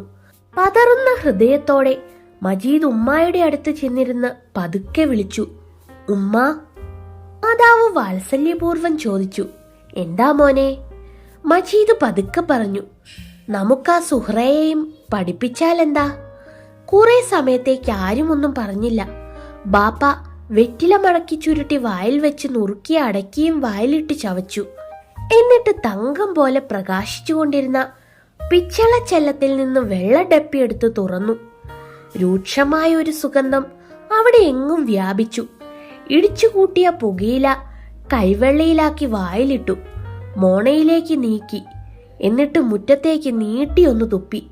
ഇതിലോട്ട് തുപ്പിയാ പോരെ? ഉമ്മ കോളാമ്പി നീക്കി വെച്ചു കൊടുത്തിട്ട് പറഞ്ഞു. ആ ചെടിയുടെ ഇലയിലെല്ലാം ചോര പോലെ കിടക്കും. അമന്റെ ഉമ്മാടെ ചെടി എന്നു പരിഹാസത്തോടെ പറഞ്ഞിട്ട് ബാപ്പ ചാരുകസേരയിൽ മലർന്നു. പകലിനേക്കാൾ പ്രകാശമേറിയ ശരറാന്തലിന്റെ ഉഗ്രമായ വെളിച്ചത്തിൽ ബാപ്പായുടെ ഫ്ലാനൽ ഷർട്ടിന്റെ പൊൻകുടുക്കുകൾ മഞ്ഞളിച്ചു തിളങ്ങി. കറുത്ത പുരികക്കൊടികൾ ഉയർന്നു. തവിട്ട് നിറത്തിലുള്ള തോലുപോലെ മിനുത്ത നെറ്റി ചുളിഞ്ഞു. സ്വർണ്ണ കണ്ണടയുടെ വട്ടച്ചില്ലിലൂടെ ബാപ്പ നോക്കി മജീദിനെ പറ്റിയുള്ള അഭിപ്രായം രേഖപ്പെടുത്തി. എടി, ഇമ്മൻ എവിടെയെങ്കിലും പൊയ്ക്കോട്ടെ, രാജ്യമൊക്കെ ഒന്ന് ചുറ്റിയിട്ടേ ഞമ്മളെ പോലത്തെ ലോഹരൊക്കെ കഴിയണതെങ്ങനെയെന്ന് ഇവനൊന്ന് പഠിക്കട്ടെടി, മനസ്സിലായോ? ഇല്ല, ഇനി തുടങ്ങി. എന്തെങ്കിലും മുണ്ടിപ്പോയ ഉടനെ പൊക്കോ, രാജ്യം വിട്ടോ. എന്നാലും എന്തിനാ ഇതൊന്നും പറയണത്? എടി, ഇവന് ബുദ്ധിയില്ല. മറ്റുള്ളവർക്ക് ഒത്തിരി ബുദ്ധിയുണ്ട്. ഉമ്മായുടെ ഒരു മുള്ളുവാക്ക് ബാപ്പ വിടുമോ? എടി, ഇവനു കിട്ടിപ്പോയത് നിന്റെ ബുദ്ധിയാ, മനസ്സിലായോടി? ഇല്ല. ഓ, ഇപ്പ ആയപ്പ എന്റെ ബുദ്ധിക്ക് വലിയ കുറ്റം റബ്ബിന്റെ ബേണ്ടിയ.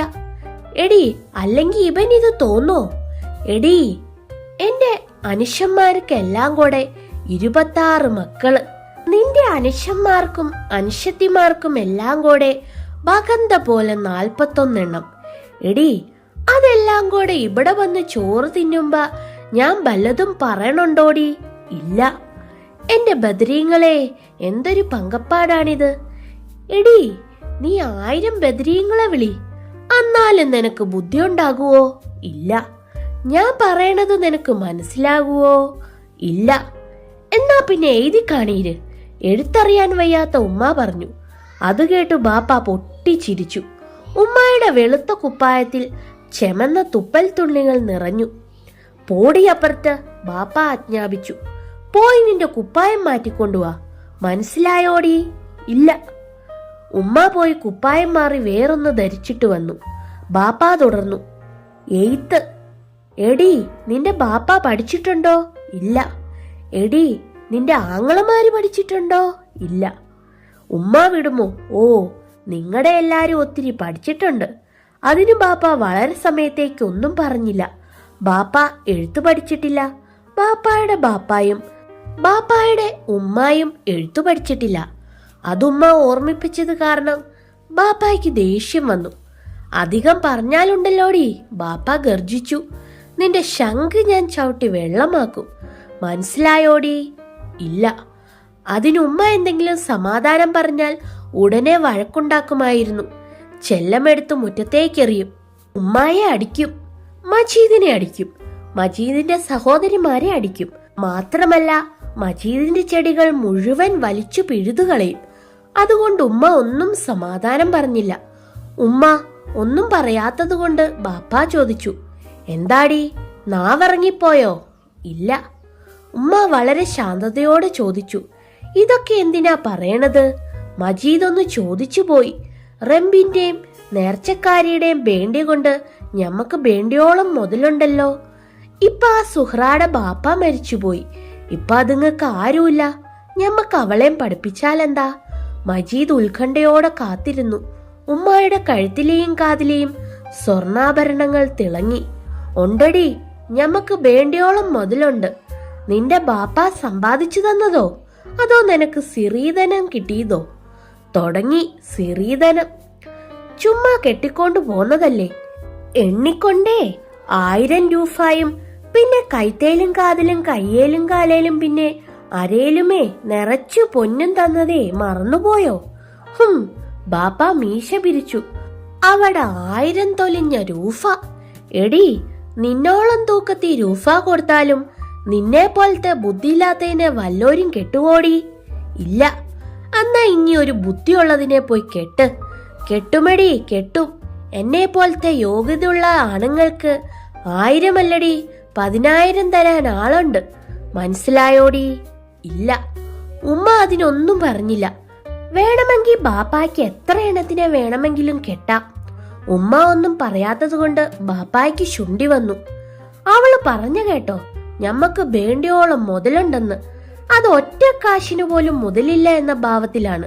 മജീദിന് സത്യം അറിയാമായിരുന്നു. ആ നാട്ടിലേക്ക് ഏറ്റവും അധികം സ്വത്തുള്ളത് ബാപ്പായ്ക്കാണ്. ഓരോ പ്രാവശ്യവും ഇടിയിക്കുന്ന തേങ്ങ പറമ്പുകളിൽ മല പോലെ കിടക്കും. ഓരോ പ്രാവശ്യവും കൊയ്തു മെതിച്ചു കൊണ്ടുവരുന്ന നെല്ലിടാൻ സ്ഥലം പോരായിരുന്നു. അതിനൊക്കെ പുറമെ തടിക്കച്ചവടത്തിൽ മികച്ച ലാഭം കിട്ടിക്കൊണ്ടിരുന്നു. ഒരിക്കൽ തടി വിറ്റുകൊണ്ടുവന്നത് മുഴുവൻ കുതിരപ്പവനായിരുന്നു. അത് വെള്ളക്കടലാസിൽ കുന്നുപോലെ ചൊരിഞ്ഞിട്ട് ശരറാന്തലിന്റെ മുൻപിൽ വെച്ച് ബാപ്പ എണ്ണി എണ്ണി അട്ടിവെച്ച് മടിശീലയിൽ കെട്ടി പെട്ടിയിൽ വെച്ചു പൂട്ടി. പൂട്ടുന്നതിനു മുമ്പ് മജീദ് അത് വാരിക്കളിച്ചു. അതിന്റെ മഞ്ഞദ്യുതിയും മന്ത്രരവവും മജീദിന് വിസ്മരിക്കുവാൻ കഴിഞ്ഞിട്ടില്ല. അത്രയ്ക്ക് ധനികരായവർക്ക് ഈ ഒരു സാധുബാലികയെ പഠിപ്പിച്ചുകൂടെ? ഉമ്മ പറഞ്ഞു. ഇല്ലെന്ന് പറയല്ലേ, ഞമ്മക്കുണ്ടല്ലോ. ഈ നാട്ടിലുള്ളവരൊക്കാണെ സ്വത്ത് ഞമ്മക്കില്ലേ? മജീദിന്റെ അത്രയല്ലേ ആകുവുള്ളൂ. ആ സൊഹറാനെയും പഠിപ്പിച്ച ബാപ്പയ്ക്ക് ദേഷ്യം വന്നു. എടി, നിനക്ക് ബുദ്ധിയില്ലെന്ന് ഞാൻ പറഞ്ഞ നിനക്ക് മനസ്സിലാകുവോ? ഇല്ല. എടി, എന്റെയും നിന്റെയും ചോരപ്പെട്ടത് എല്ലാം കൂടെ എത്ര ഉണ്ടെന്നറിയാവോടി? ഇല്ല. 26ഉം 41ഉം എത്രയെന്നറിയാവോടി? ഇല്ല. ഉമ്മ ചോദിച്ചു. എത്രയുടെ മജീദേ? മജീദിന്റെ തലച്ചോറ് വിയർത്തുപോയി. ഭയങ്കര കണക്കാണ്. അവൻ കടലാസും പെൻസിലും എടുക്കാൻ ഓടി. ഏറ്റവും പരിഹാസപരമായ ഒരു ചിരി. ബാപ്പാ ചിരിച്ചു. അതേ പോണടി നിന്റെ ബുദ്ധി. മജീദ് കടലാസും പെൻസിലും കൊണ്ടുവന്ന് 26ന്റെ അടിയിൽ 41 എഴുതി. എന്നിട്ട് വിയർത്തു കുളിച്ച് അവൻ കൂട്ടാൻ തുടങ്ങി. അപ്പോൾ ചിരിച്ചുകൊണ്ട് ബാപ്പാ പറഞ്ഞു, എടി 67. അപ്പോഴേക്കും മജീദും കൂട്ടിക്കഴിഞ്ഞിരുന്നു. ശരിയാണ്, 67. മജീദ് സമ്മതിച്ചു. ബാപ്പ ഗർജിച്ചു. എടി. ബാപ്പ തുടർന്നു. ആ സൊഹ്റ നല്ല പെണ്ണാ, മിടുക്കത്തിയാ. എന്നാലും അവളെ നമ്മൾ പഠിപ്പിക്കണമെങ്കിൽ 67 എണ്ണത്തിനെയും പഠിപ്പിക്കണം. അതിനും മാത്രം മുതൽ ഞമ്മക്കൊണ്ടോടി? ഉമ്മ ഒന്നും പറഞ്ഞില്ല. അവൻ പോയില്ല അപ്പുറത്ത്. മജീദിനെ നോക്കി ബാപ്പ വീണ്ടും പറഞ്ഞു, പോടാ. മജീദ് വിഷമത്തോടെ പോയി. അവൻ ജനലിങ്കൽ നിന്ന് ഇരുളിലൂടെ സുഹ്റായുടെ വീട്ടിലേക്ക് നോക്കിയപ്പോൾ കൈകളിൽ മുഖം താങ്ങിക്കൊണ്ട് മണ്ണെണ്ണ വിളക്കിന്റെ മഞ്ഞ തീനാളത്തിൽ നോക്കി ചിന്താജ്ഞയായി വരാന്തയിലിരിക്കുകയാണ് സുഹ്റ. എന്തിനെ പറ്റിയാണ് അവൾ ചിന്തിക്കുന്നത്? സുഹ്റായുടെ ജീവിതം ഉദ്ദേശമില്ലാതെ അങ്ങനെ പോയിക്കൊണ്ടിരുന്നു. മിക്ക സമയവും മജീദിന്റെ വീട്ടിലാണവൾ. എല്ലാവർക്കും അവളോട് സ്നേഹമാണ്. എങ്കിലും അവളുടെ മുഖത്ത് എപ്പോഴും വിഷാദഭാവമുണ്ടായിരുന്നു. ഒന്നുകൊണ്ടും വ്യസനിക്കരുതെന്ന് മജീദിന്റെ ഉമ്മ എപ്പോഴും അവളോട് പറയും. എനിക്ക് വ്യസനമൊന്നുമില്ല, മന്ദഹാസപൂർവം സുഹ്റ പറയും. എങ്കിലും അവളുടെ സ്വരത്തിലെ ശോകധ്വനി മായ്ക്കാൻ അവൾക്ക് കഴിഞ്ഞിരുന്നില്ല. അത് മജീദിനെയും വിഷമിപ്പിച്ചുകൊണ്ടിരുന്നു.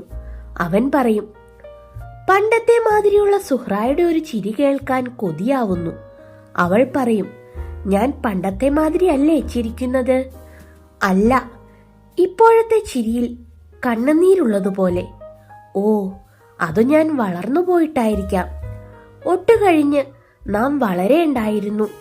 വളർന്നു പോയതുകൊണ്ടാ ദുഃഖവും ആഗ്രഹങ്ങളും ഉണ്ടായത്. അവർ കുഞ്ഞുങ്ങളായിരുന്നു. അവർ അറിയാതെ അവർ വളർന്നുപോയി. മാറും തലയും വളർന്ന ഒരു യുവതിയായി സുഹ്റ. മജീദ് പൊടിമീശക്കാരനായ ഒരു യുവാവും. സുഹ്റായ്ക്ക് അവളുടെ ഭാവിയെപ്പറ്റി വളരെ ആശങ്കകളുണ്ട്. സഹോദരിയും മാതാവും അവളും അനാഥരാണ്. പിതാവിന്റെ മരണശേഷം ആ കുടുംബത്തിന്റെ ഭാരം അവളിലാണ് വന്നു ചേർന്നത്. അവൾക്ക് 16 വയസ്സേയുള്ളൂ, പെൺകുട്ടി തന്നെ. എങ്കിലും അവൾ ആ കുടുംബത്തെ സംരക്ഷിക്കണം. എത്ര കാലമാണ് മജീദിന്റെ ഉമ്മായിൽ നിന്ന് സഹായങ്ങൾ സ്വീകരിക്കുക, മറ്റുള്ളവരുടെ സന്മനോഭാവത്തിൻ കീഴിൽ ജീവിക്കുക. അവിടെ മജീദ് മാത്രമേ ഉണ്ടായിരുന്നുള്ളൂവെങ്കിൽ അവൾക്ക് വിഷമമില്ലായിരുന്നു. മജീദിന്റെ ബാപ്പായോടോ ഉമ്മായോടോ സഹോദരികളോടോ സുഹ്റായ്ക്ക് വഴക്കില്ല. എങ്കിലും മജീദിനോടുള്ള എന്തോ ഒന്ന് മറ്റുള്ളവരോടില്ല. മജീദ് അവളുടെ മുൻപിലുള്ളപ്പോൾ ഒന്നുമില്ല, ഇല്ലാത്തപ്പോഴാണ് വിഷമം. മജീദ് കാലത്തെ സ്കൂളിലേക്ക് പോയാൽ വൈകുന്നേരം മടങ്ങി വരുന്നതുവരെ അവൾക്കൊരു പരിഭ്രമമാണ്. മജീദിന് എന്തെങ്കിലും സൂക്കേട് വന്നാൽ അവൾക്കുറക്കമില്ല. എപ്പോഴും മജീദിന്റെ അടുത്തിരിക്കണം, രാപ്പകൽ ശുശ്രൂഷിക്കണം. അവളുടെ ആഗ്രഹാനുസരണം എന്നോണം ആയുടെ ഒരു സംഭവമുണ്ടായി. മജീദിന്റെ വലതുകാലിൽ വിഷക്കല്ലു കാച്ചി. ടൗണിലെ ഹൈസ്കൂളിൽ പഠിക്കാൻ പോയതിന്റെ 4ാമത്തെ കൊല്ലം. സ്കൂളിൽ നിന്ന് വരുന്ന വഴി കാലിന് വേദന തോന്നി. ഒക്കെയാണ് മജീദ് വീട്ടിൽ വന്ന് കയറിയത്. പിറ്റേ ദിവസം കാലിൽ അടിഭാഗത്ത് പഴുപ്പ് കണ്ടു. ദേഹമാകെ ചുളുചുളുപ്പും വേദനയും. മജീദ് കട്ടിലിൽ കിടന്ന് ഞരങ്ങും. എല്ലാവരും പറഞ്ഞു, കുരു പൊട്ടിയാൽ വേദന ശമിക്കും. പക്ഷേ ആളടുത്തു ചെന്നാൽ മജീദ് വാവിട്ടു കരയും. അവിടെ എപ്പോഴും ആൾക്കൂട്ടമാണ്. സുഖക്കേടറിയാൻ വരുന്നവരുടെ ബഹളമൊഴിഞ്ഞ അപൂർവ അവസരങ്ങളിൽ സുഹ്റ മുറിയിൽ കയറി മജീദിന്റെ കാൽക്കൽ ചെന്ന് പഴുത്ത സ്ഥലത്ത് ഊതിക്കൊണ്ടിരിക്കും. പഴുത്ത വലിയ മഞ്ഞപ്പേരയ്ക്ക പോലെ കാലിനുള്ളിൽ മുഴച്ചു വീർത്തു നിൽക്കുകയാണ്. അതിന്റെ വേദന മജീദിനു സഹിക്കാൻ കഴിഞ്ഞില്ല. സുഹ്റ, ഞാൻ മരിച്ചു പോകും. മജീദ് സങ്കടത്തോടെ കരഞ്ഞു. അതിനെന്താണ് ചെയ്യേണ്ടത്? അവൾക്ക് രൂപമുണ്ടായിരുന്നില്ല. കരച്ചിൽ വന്നു. അവൾ മജീദിന്റെ വലതു കാലടി കവിളിൽ ചേർത്തു പിടിച്ചു. ഉള്ളം കാലിൽ ഗാഢമായി ഒന്ന് ചുംബിച്ചു. ആദ്യത്തെ ചുംബനം. അവൾ എഴുന്നേറ്റ് ചെന്ന് ചൂട് പിടിച്ച നെറ്റിയിൽ തടവിക്കൊണ്ട് മജീദിന്റെ മുഖത്തേക്ക് കുനിഞ്ഞു. അവളുടെ മുടിക്കെട്ടഴിഞ്ഞ് മജീദിന്റെ നെഞ്ചിൽ വിതറി വീണു. അവളുടെ നിശ്വാസം അവന്റെ മുഖത്ത് സ്പർശിച്ചു. അവളുടെ ആകെയുള്ള മണം ഒരു വൈദ്യുത ശക്തി നാഡീഞരമ്പുകളെ വിറപ്പിച്ചുകൊണ്ടിരുന്നു. കാന്തത്താൽ ആകർഷിക്കപ്പെട്ടതുപോലെ മജീദിന്റെ മുഖമുയർന്നു. കൈകൾ രണ്ടും അവളുടെ കഴുത്തിനെ വലയം ചെയ്തു. അവളെ അവൻ നെഞ്ചോട് ചേർത്തമർത്തി. അവളെ അവനിലേക്ക് ആവാഹിച്ചു. സുഹ്റ, എന്റെ. സുഹ്റയുടെ ചുവന്ന ചുണ്ടുകൾ മജീദിന്റെ ചുണ്ടിലമർന്നു. ജീവിതാരംഭത്തോടെ ഉള്ളതെങ്കിലും അന്നാദ്യമായി ഉണർന്ന വികാരങ്ങളോടെ അവർ അന്യോന്യം ഒട്ടിച്ചേർന്നു. 1000 ചുംബനങ്ങൾ അർപ്പിച്ചു. കണ്ണുകൾ, നെറ്റി, കവിൾത്തടങ്ങൾ, കഴുത്ത്, നെഞ്ച് ആകെ വിറച്ചു. സുഖകരമായ ഒരു ആലസ്യവും പുതുതായ ഒരു ആശ്വാസവും. എന്തോ സംഭവിച്ചു. എന്താണത്? കുരുപൊട്ടി. മന്ദഹാസത്തോടെ ദിവ്യമായ സംഗീതം പോലെ സുഹ്റ മന്ത്രിച്ചു. മജീദ് എഴുന്നേറ്റിരുന്നു. അത്ഭുതം! കുരു പൊട്ടിപ്പോയി. ലജ്ജയാൽ കുനിഞ്ഞുപോയ സുഹ്റയുടെ പ്രേമാർദ്രമായ മുഖത്തേക്ക് മജീദ് നോക്കി. ആ പവിഴച്ചുണ്ടുകളുടെ മാധുര്യവും ആ പ്രഥമ ചുംബനങ്ങളുടെ മാദകത്വവും. സുഹ്റ ചുംബിച്ച വലതുകാലടിയുടെ വെള്ളയ്ക്ക് എന്തെന്നില്ലാത്ത കുളിർമ. സുഹ്റയ്ക്ക് അന്ന് രാത്രി ഉറങ്ങുവാൻ കഴിഞ്ഞില്ല. ആകെ ചൂട് പിടിച്ചു. വല്ലാതെ അലിഞ്ഞുപോയി. സുഹ്റയുടെ ജീവിതത്തിന് ഒരു ഉദ്ദേശമുണ്ട്. എങ്കിലും അതിന്റെ സാഫല്യത്തെപ്പറ്റി ചിന്തിക്കുവാൻ അവൾക്ക് ഭയം തോന്നി. വല്ലാത്ത അനിശ്ചിതാവസ്ഥയിൽ കൂടി അവളുടെ ദിനരാത്രങ്ങൾ അങ്ങനെ കഴിഞ്ഞു വന്നു. സുഹ്റ മജീദിനെ സ്നേഹിക്കുന്നുണ്ട്, മജീദ് സുഹ്റയെയും. ഈ വിവരം രണ്ടുപേർക്കും അറിയാം. സ്നേഹവലയത്തിന്റെ നടുവിലാണ് മജീദ്.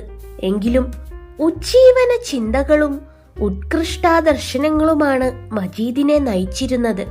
അഭിമാനത്തിന്റെ കാതലാണ് മജീദ്. തന്നെ പറ്റി തന്നെ വലിയ മതിപ്പാണ്. പിതാവിന്റെ ലോകത്തിലല്ല ജീവിതം. കുടുംബകാര്യത്തെപ്പറ്റി ഒന്നും അറിയില്ല. ബാപ്പായോട് വല്ലതും സംസാരിക്കാൻ തന്നെ മജീദിന് ഭയമാണ്. ബാപ്പ ആരുടെയും അഭിപ്രായങ്ങൾ സ്വീകരിക്കാത്ത സ്വേച്ഛാധിപതിയെ പോലെ എല്ലാം നടത്തിക്കൊള്ളും. മജീദിന് വല്ലതും ആവശ്യമുണ്ടെങ്കിൽ ഉമ്മായോട് ചോദിച്ചു വാങ്ങിക്കും. ബാപ്പായുടെ ശബ്ദം കേൾക്കുമ്പോൾ മജീദിന്റെ ഹൃദയത്തിൽ നിന്ന് പ്രതിഷേധത്തിന്റെ നിശബ്ദ ഗർജനങ്ങളാണ് ഉയരുക. എന്തിന്റെ പ്രതിഷേധം? മജീദിന് നിശ്ചയമില്ല. ഒരു നല്ല പിതാവല്ലേ അദ്ദേഹം? മജീദിനു വേണ്ടി എല്ലാം ചെയ്തു കൊടുക്കുന്നില്ലേ? അഗാധമായ സ്നേഹമില്ലേ? പിന്നെ ഒരു പിതാവെന്ന നിലയ്ക്ക് എന്തു കുറ്റം? മജീദിന്റെ ബാപ്പയേക്കാൾ മജീദിന് സ്നേഹിക്കാൻ കഴിഞ്ഞിരുന്നത് സുഹ്റായുടെ ബാപ്പയെയാണ്. സുഹ്റ അവളുടെ ബാപ്പയെ ഭയപ്പെട്ടിരുന്നില്ല. പിതാവിനെ പറ്റി പറയുമ്പോൾ അവളുടെ കണ്ണുകൾ നിറയും. മജീദിന്റെ ബാപ്പ മരിച്ചുപോയാൽ മജീദ് കരയുമോ? ഉമ്മ മരിക്കുകയാണെങ്കിൽ തീർച്ചയായും മജീദ് കരയും. ഉമ്മായെ ഭയമില്ല, ബാപ്പായെ ഭയമുള്ളൂ. ഭയത്തോടു കൂടിയ സ്നേഹവുമുണ്ട് ബാപ്പായോട്. എങ്ങനെയായാലും മജീദിന് അവിടെ താമസിക്കുന്നത് ഇഷ്ടമല്ല. അധിക സമയവും വീടിനു വെളിയിൽ അല്ലെങ്കിൽ സ്വന്തം മുറിയിൽ. അത്തരത്തിൽ കഴിഞ്ഞു വരുമ്പോൾ അതിപ്രധാനമായ ഒരു സംഭവമുണ്ടായി. മജീദ് അന്ന് ടൗൺ സ്കൂളിലെ അവസാനത്തെ ക്ലാസിന്റെ അടിയിലത്തേതിൽ പഠിക്കുകയായിരുന്നു. കൊയ്ത്തും മെതിയും തുടങ്ങിയിരുന്നു. നല്ല ചൂടുള്ള വേനലാണ്. പോരെങ്കിൽ നോമ്പുകാലവും. വെള്ളം പോലും കുടിക്കാതെ ഉമിനീർ പോലും ഇറക്കാതെ പകൽ മുഴുവനും പട്ടിണി നിൽക്കുന്നതുകൊണ്ട് വെറും നിസ്സാര കാര്യത്തിനു പോലും ബാപ്പ വെറി പിടിച്ചു വഴക്കുകൂടിയിരുന്നു. ഒരു ദിവസം കാലത്തു ബാപ്പ പാടത്തേക്ക് പോകും മുമ്പ് മജീദിനോട് പറഞ്ഞു, കൊയ്തു മെതിച്ച് ഉണക്കിയിട്ടിരിക്കുന്ന നെല്ല് വള്ളത്തിൽ കൊണ്ടുവരാനുണ്ട്. കൂടെ ആളില്ലെങ്കിൽ വഞ്ചിക്കാർ വഴിക്കു വാരി വിൽക്കും. നിനക്ക് നോയമ്പില്ലല്ലോ, ബാപ്പ ഓർമ്മിപ്പിച്ചു. നീ പള്ളിക്കൂടത്തിന്ന് വരുന്ന ഉടനെ പാടത്ത് വരണം. വരുവോ? ഇല്ല. മജീദ് പറഞ്ഞു, വന്നേക്കാം. പക്ഷെ മജീദ് പോയില്ല. പതിവ് പോലെ സ്കൂൾ വിട്ടുവന്ന ഉടനെ കളിക്കാൻ പോയി. സന്ധ്യയ്ക്ക് നോമ്പ് തുറക്കുന്ന സമയത്ത് ബാപ്പായെ കാണാതിരുന്നപ്പോഴാണ് മജീദിന് ഓർമ്മയുണ്ടായത്. കുറെ അധികം ഇരുട്ടിയപ്പോൾ ബാപ്പ വന്നു. മജീദിനെ കണ്ടപ്പോഴേ ബാപ്പ അലറി. ഭയങ്കര ദേഷ്യത്തോടെ മജീദിന്റെ കർണത്ത് ഠേ ഒന്ന് ഒരടി കൊടുത്തു. മജീദ് നിന്നു കറങ്ങി. തലയ്ക്കുള്ളിൽ മിന്നാമിനുങ്ങുകൾ പറന്നു. വീണ്ടും വീണ്ടും ബാപ്പ തല്ലി. ഒന്നെങ്കിൽ നീ നന്നാകണം, അല്ലെങ്കിൽ ചാകണം. മനസ്സിലായോ? ഇല്ല. അടിയുടെയും മറ്റും ശബ്ദം കേട്ട് ഉമ്മ ഓടി വന്ന് മജീദിനെ കെട്ടിപ്പിടിച്ചു. ഇനിയൊന്ന് നിർത്ത്, അറിയാൻ മാത്രം തല്ലിയില്ലേ? പോടിയപ്പുറത്ത് ബാപ്പ അലറി. അവള് കേട്ടില്ല. എന്നിട്ട് ഉമ്മായെയും തല്ലി. കരഞ്ഞുകൊണ്ടോടിയെത്തിയ സഹോദരികളെയും തല്ലി. കതകുകൾ അടിച്ചു പൊളിച്ചു. പാത്രങ്ങൾ എറിഞ്ഞുടച്ചു. ഇതിന്റെയൊക്കെ ഇടയിൽ മജീദ് സ്തബ്ധനായി നിൽക്കുകയായിരുന്നു. പോടാ പോ, നീ രാജ്യമൊക്കെ ചുറ്റി ഒന്ന് പഠിച്ചിട്ട് വാ. മനസ്സിലായോ? ഇല്ല. ബാപ്പ അലറിക്കൊണ്ട് മജീദിന്റെ പിടലിക്ക് പിടിച്ച് മുറ്റത്തേക്ക് തള്ളി. മജീദ് കമിഴ്ന്നടിച്ചു വീണു. ചുണ്ടു പൊട്ടി ചോര ഒലിച്ചു. മജീദ് എഴുന്നേറ്റപ്പോൾ വീണ്ടും ആട്ടി. പോ. ആ ശബ്ദം ലോകത്തിന്റെ അറ്റം വരെ മജീദിനെ ഓടിക്കുവാൻ പര്യാപ്തമായതായിരുന്നു. മജീദ് അവിടെ നിന്ന് പോയി. ഇരുട്ടത്തു പഠിക്കൽ ചെന്നിരുന്നു. കരയുവാൻ കഴിഞ്ഞില്ല. തുള്ളി കണ്ണുനീര് പോലുമില്ല. ഉഗ്രമായ പ്രതിഷേധത്തിന്റെ കൊടുങ്കാറ്റാണ് ഹൃദയത്തിൽ. നല്ല വാക്കു പറയുന്നതിനോ ആശ്വസിപ്പിക്കുന്നതിനോ ആരും ചെന്നില്ല. വീട്ടിൽ വല്ലാത്ത നിശബ്ദത. ശരറാന്തൽ കഠിനോജ്വലതയോടെ നിന്ന് പ്രകാശിക്കുന്നുണ്ട്. എങ്കിലും മരിച്ച വീടുപോലെ അനക്കമില്ല. വിശാലമായ ലോകത്തിൽ തനിച്ച്. വീടും നാടും ഉപേക്ഷിച്ചു പോകാൻ മജീദ് തീരുമാനിച്ചു. പക്ഷെ എങ്ങോട്ടു പോകും? കയ്യിൽ പണമില്ല, വെറും തടി. എങ്കിലും ജീവിക്കും. ഒരു യുവാവാണ്. മജീദ് പോയി. അതിനു മുമ്പ് സുഹ്റായുടെ സമീപത്തേക്ക് നടന്നു. പതിവായി ഇരിക്കാറുള്ള മാവിൻ ചുവട്ടിൽ ഇരുളിന്റെ ഏകാന്തതയിൽ നിന്നു. ദൂരത്തായി സുഹ്റായുടെ മനോഹര ശബ്ദം മുഴങ്ങി. മണ്ണെണ്ണ വിളക്കിനു മുൻപിലിരുന്നവൾ ഖുർആൻ പാരായണം ചെയ്യുകയാണ്. ഇടയ്ക്കവൾ മുഖമുയർത്തി മാവു നിൽക്കുന്ന ഭാഗത്തേക്ക് നോക്കി. എന്തോ കേൾക്കാനെന്ന പോലെ കണ്ണുകൾ നിശ്ചലങ്ങളായി. തങ്കം പോലുള്ള കവിൾത്തടങ്ങൾ പ്രകാശിച്ചു. ചോര തൊട്ടെടുക്കാവുന്ന ചുണ്ടുകൾ വിടർന്നു. കുറെ സമയം അങ്ങനെ ഇരുന്നിട്ട് സുഹ്റ വീണ്ടും വായന തുടർന്നു. സുഹ്റ, മജീദ് വിളിച്ചു. ചുണ്ടു കൂട്ടിയാണ്. ഹൃദയത്തിൽ ഉറച്ചു വിളിക്കണമെന്ന് തോന്നി. ഒടുവിലത്തെ യാത്ര പറയാം. വേണ്ട. മജീദ് നടന്നു, ഒരു ഭ്രാന്തനെ പോലെ. ഗ്രാമം വിട്ടു പട്ടണം കടന്ന് കാടും മലകളും നഗരങ്ങളും പിന്നിട്ട് മജീദ് പോയി. 7-10 കൊല്ലക്കാലം സഞ്ചരിച്ചു. സുദീർഘങ്ങളായ വർഷങ്ങൾ. അതിനിടയിൽ വീട്ടിൽ എന്തൊക്കെ സംഭവിച്ചുവെന്നോ സുഹ്റായുടെ ജീവിതത്തിൽ എന്തെല്ലാം മാറ്റങ്ങൾ വന്നു എന്നോ ഒന്നും മജീദ് അറിഞ്ഞില്ല. കത്തുകളൊന്നും അയച്ചില്ല. ഒന്നും അറിയേണ്ട എന്ന് കരുതിയല്ല, അയച്ചില്ല എന്നു മാത്രം. വീട്ടിൽ നിന്നാൾ അന്വേഷിച്ചു ചെന്നാലോ? മജീദ് സഞ്ചരിച്ചു. പല നിലയിലും നടന്നും വാഹനങ്ങളിലും, യാചകന്മാരുടെ കൂടെയും, ഗോസായികളുടെ സഖാവായും, സന്യാസികളുടെ ശിഷ്യനായും, ഹോട്ടൽ വേലക്കാരനായും, ആഫീസ് ക്ലർക്കായും, രാഷ്ട്രീയ പ്രവർത്തകരുടെ കൂടെയും, കുബേരന്റെ അതിഥിയായും, അങ്ങനെ പല നിലയിലും ജീവിച്ചു. പല മതക്കാരുമായി പരിചയപ്പെട്ടു. മജീദിന് പണം സമ്പാദിക്കണമെന്ന് മോഹമില്ലായിരുന്നു. ആ സൗകര്യങ്ങളൊന്നും ഉപയോഗപ്പെടുത്തിയില്ല. കാണുക, അറിയുക, ഇതായിരുന്നു ലക്ഷ്യം.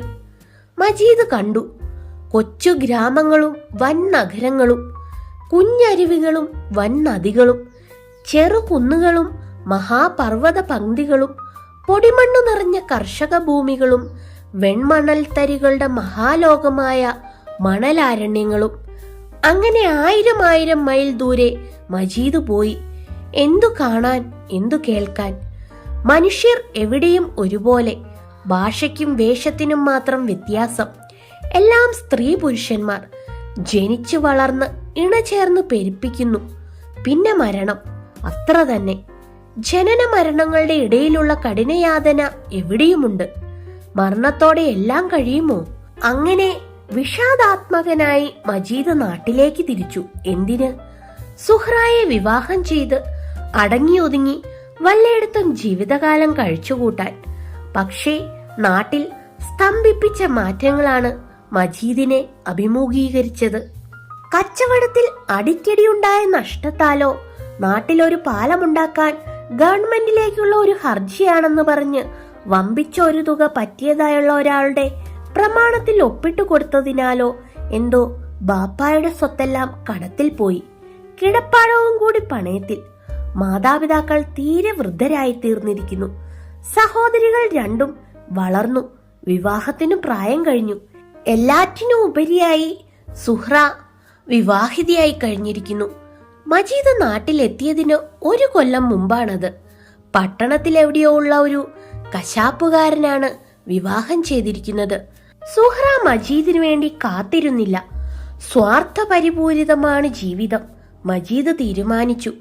ഏതായാലും നാട്ടുകാരൊക്കെ മജീദിനെ കാണാൻ ചെന്നു.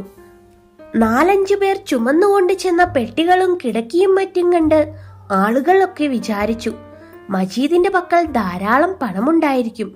ഉണ്ടായിരുന്നതോ കുറെ അധികം പുസ്തകങ്ങളും 10 രൂപയും. മജീദിനായുടെ വലിയ സ്വീകരണങ്ങളായിരുന്നു.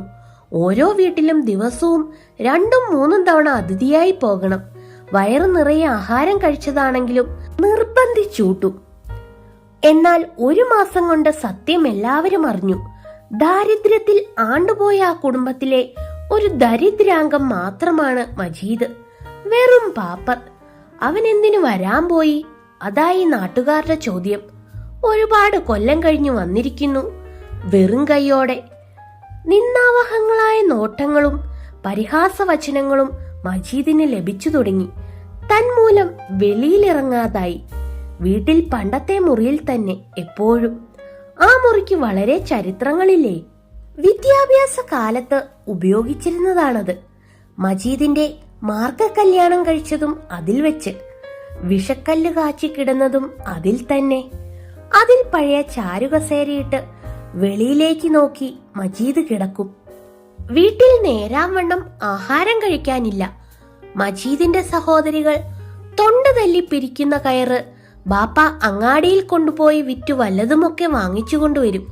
ഉഗ്രപ്രതാപിയായ ബാപ്പ. മജീദിന്റെ ഉള്ളം കരഞ്ഞു. പ്രിയപ്പെട്ട ബാപ്പ. ബാപ്പ കൊണ്ടുവരുന്നതിൽ നിന്ന് അധിക പങ്കും ഉമ്മ മജീദിന് കൊടുക്കും. എന്നിട്ട് കാരുണ്യത്തോട് പറയും, വന്നതിലും എന്റെ മോൻ ചടച്ചുപോയി. നിന്നെ എങ്ങനെ വളർത്തിയതാണെന്നോ. നിനക്ക് നിറം പോരാഞ്ഞിട്ട് പാലിൽ പൊന്നും വയമ്പും അരച്ചു ചേർത്ത് ഒത്തിരി നിന്നെ കുടിപ്പിച്ചിട്ടുണ്ട് മോനെ. നിരുന്മേഷനായി മജീദ് അങ്ങനെ ഇരിക്കും. എന്താണ് ചെയ്യേണ്ടത്? കയ്യിൽ കാശില്ല, കിട്ടാൻ മാർഗവുമില്ല, സഹായിക്കാൻ ആളുമില്ല. മജീദ് നാൾക്കുനാൾ ക്ഷീണിച്ചു വന്നു. മനസ്സിനെ വ്യാപരിപ്പിക്കുവാൻ മറ്റു പണികളൊന്നുമില്ലാതിരുന്നതുകൊണ്ട് വീണ്ടും ഒരു തോട്ടം നിർമ്മിച്ചു. ഇക്കുറി തനിച്ച്. മുറ്റത്തിനു മുൻപിൽ ചതുരത്തിൽ വെള്ളമണൽ വിരിച്ചു. നാലതിരുകളിലും ചെടികൾ നട്ടുപിടിപ്പിച്ചു. സുഹ്റായുടെ കൈകൊണ്ടുവച്ച ചെമ്പരത്തിയായിരുന്നു ഒരു വശത്തെ അതിര്. അതൊരു മരമായി വളർന്നിരിക്കുന്നു. മജീദ് വന്നപ്പോൾ അതിൽ പൂക്കളുണ്ടായിരുന്നു. പച്ചിലക്കാടുകളിൽ ചോര പൊട്ടിച്ചിതറി നിൽക്കുന്നത് പോലെ ഒരിക്കലും ഒഴിയാത്ത കടും ചെമപ്പായ പൂക്കൾ. അതിന്റെ ചുവട്ടിൽ ചാരുകസേരയിട്ട് അതിൽ കിടന്നു വായനയാണ്. പക്ഷെ ഒന്നും വായിച്ചിരുന്നില്ല. പുസ്തകം തുറന്ന് മടിയിൽ വെച്ചുകൊണ്ട് അങ്ങനെ കിടക്കും. നിനക്ക് എന്താ മോനെ വിചാരം? ഉമ്മ തിരക്കും. മജീദ് പതുക്കെ പറയും, ഒന്നുമില്ല. ഉമ്മായും ചിന്തയിൽ മുഴുകും. എന്നിട്ട് തന്നെത്താൻ പറയും, എല്ലാം റബ്ബിന്റെ വിധി. മജീദിന്റെ തൃപ്തിക്ക് വേണ്ടി മജീദിന്റെ അരുമയായ ചെടികൾക്ക് വെള്ളമൊഴിക്കുന്ന കാര്യത്തിൽ മത്സരിച്ച് സഹോദരികൾ രണ്ടുപേരും തമ്മിൽ വഴക്കിടും. ഒടുവിൽ രണ്ടുപേരും ഒരുമിച്ച് മജീദിന്റെ അടുത്ത് വന്ന് പറയും, ഇക്കാക്ക, ഇന്ന് ചെടിക്കൊക്കെ വെള്ളം ഒഴിച്ചത് ഞാനാ. മജീദ് സമാധാനിപ്പിക്കും. ചെടികളിലുണ്ടാകുന്ന പൂക്കൾ നിങ്ങൾ രണ്ടുപേരും സമം എടുത്തോളൂ. അമന്റെ ഉമ്മാടെ ചെടി ബാപ്പ പറയും. എന്റെ മുതലൊക്കെ നശിപ്പിച്ച് അമനെ ഞാൻ പഠിപ്പിച്ച്, എന്നിട്ടവൻ രാജ്യങ്ങളൊക്കെ ചുറ്റി ഒരുപാട് കൊല്ലം കഴിഞ്ഞ് വന്നിരിക്കുന്നു വെറും കൈയോടെ. അമന്റെ ചെടി ഒരു സമ്പാദ്യം.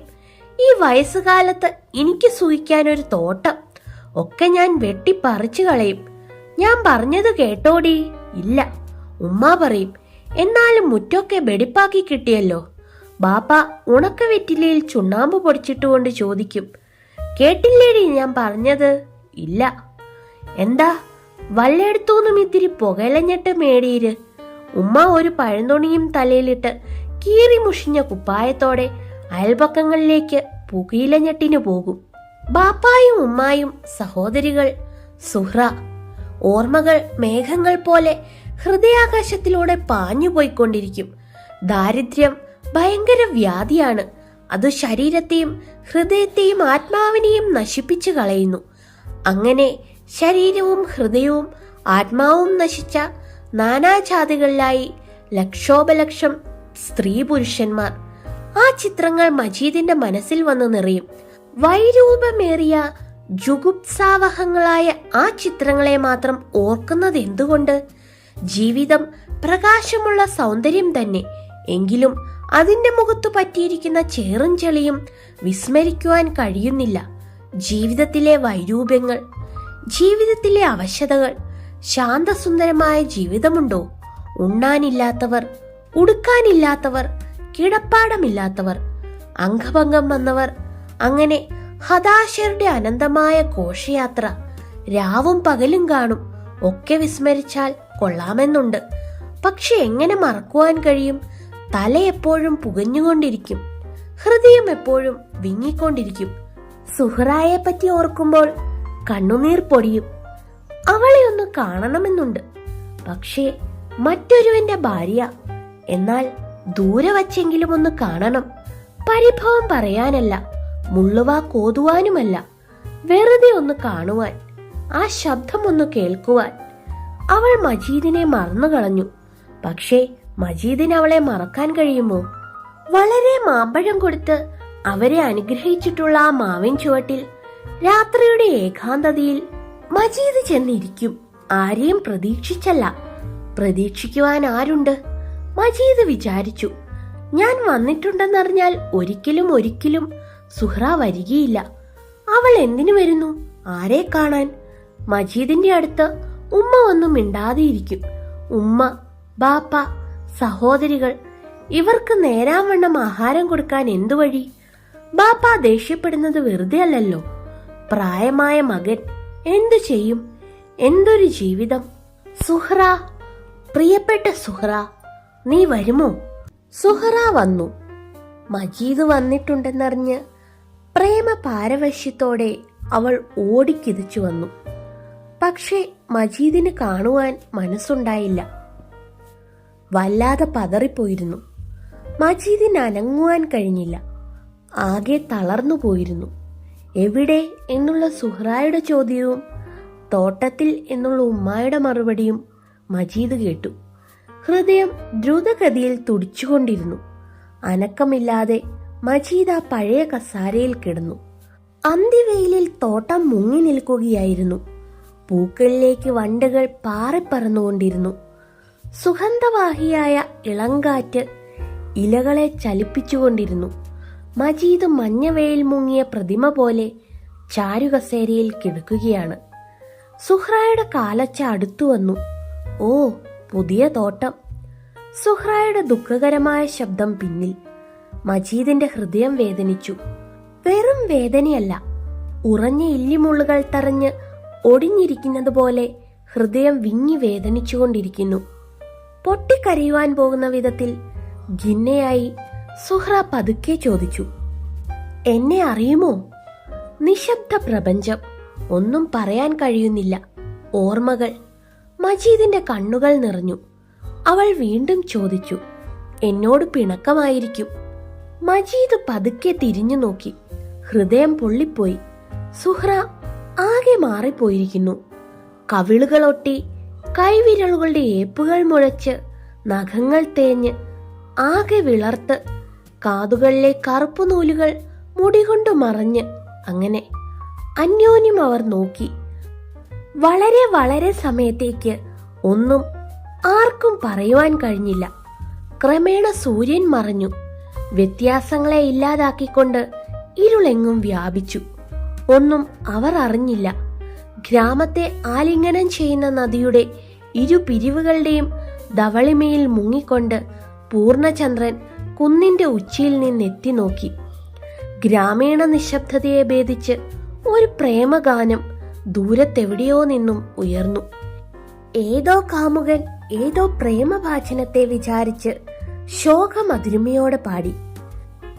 താമരപ്പൂങ്കാവനത്തില് താമസിക്കുന്നോളെ, പഞ്ചവർണ്ണ പൈങ്കിളിയില് പങ്കിറെങ്കുള്ളോളെ, പൂമുഖം കണ്ടാമതിയോ പൂതി തീർക്കും കാലമായോ, കാമിനി അടുത്തുവന്നോ കാലദോഷം വന്നുപോയോ, താമരപ്പൂങ്കാവനത്തില് താമസിക്കുന്നോളെ.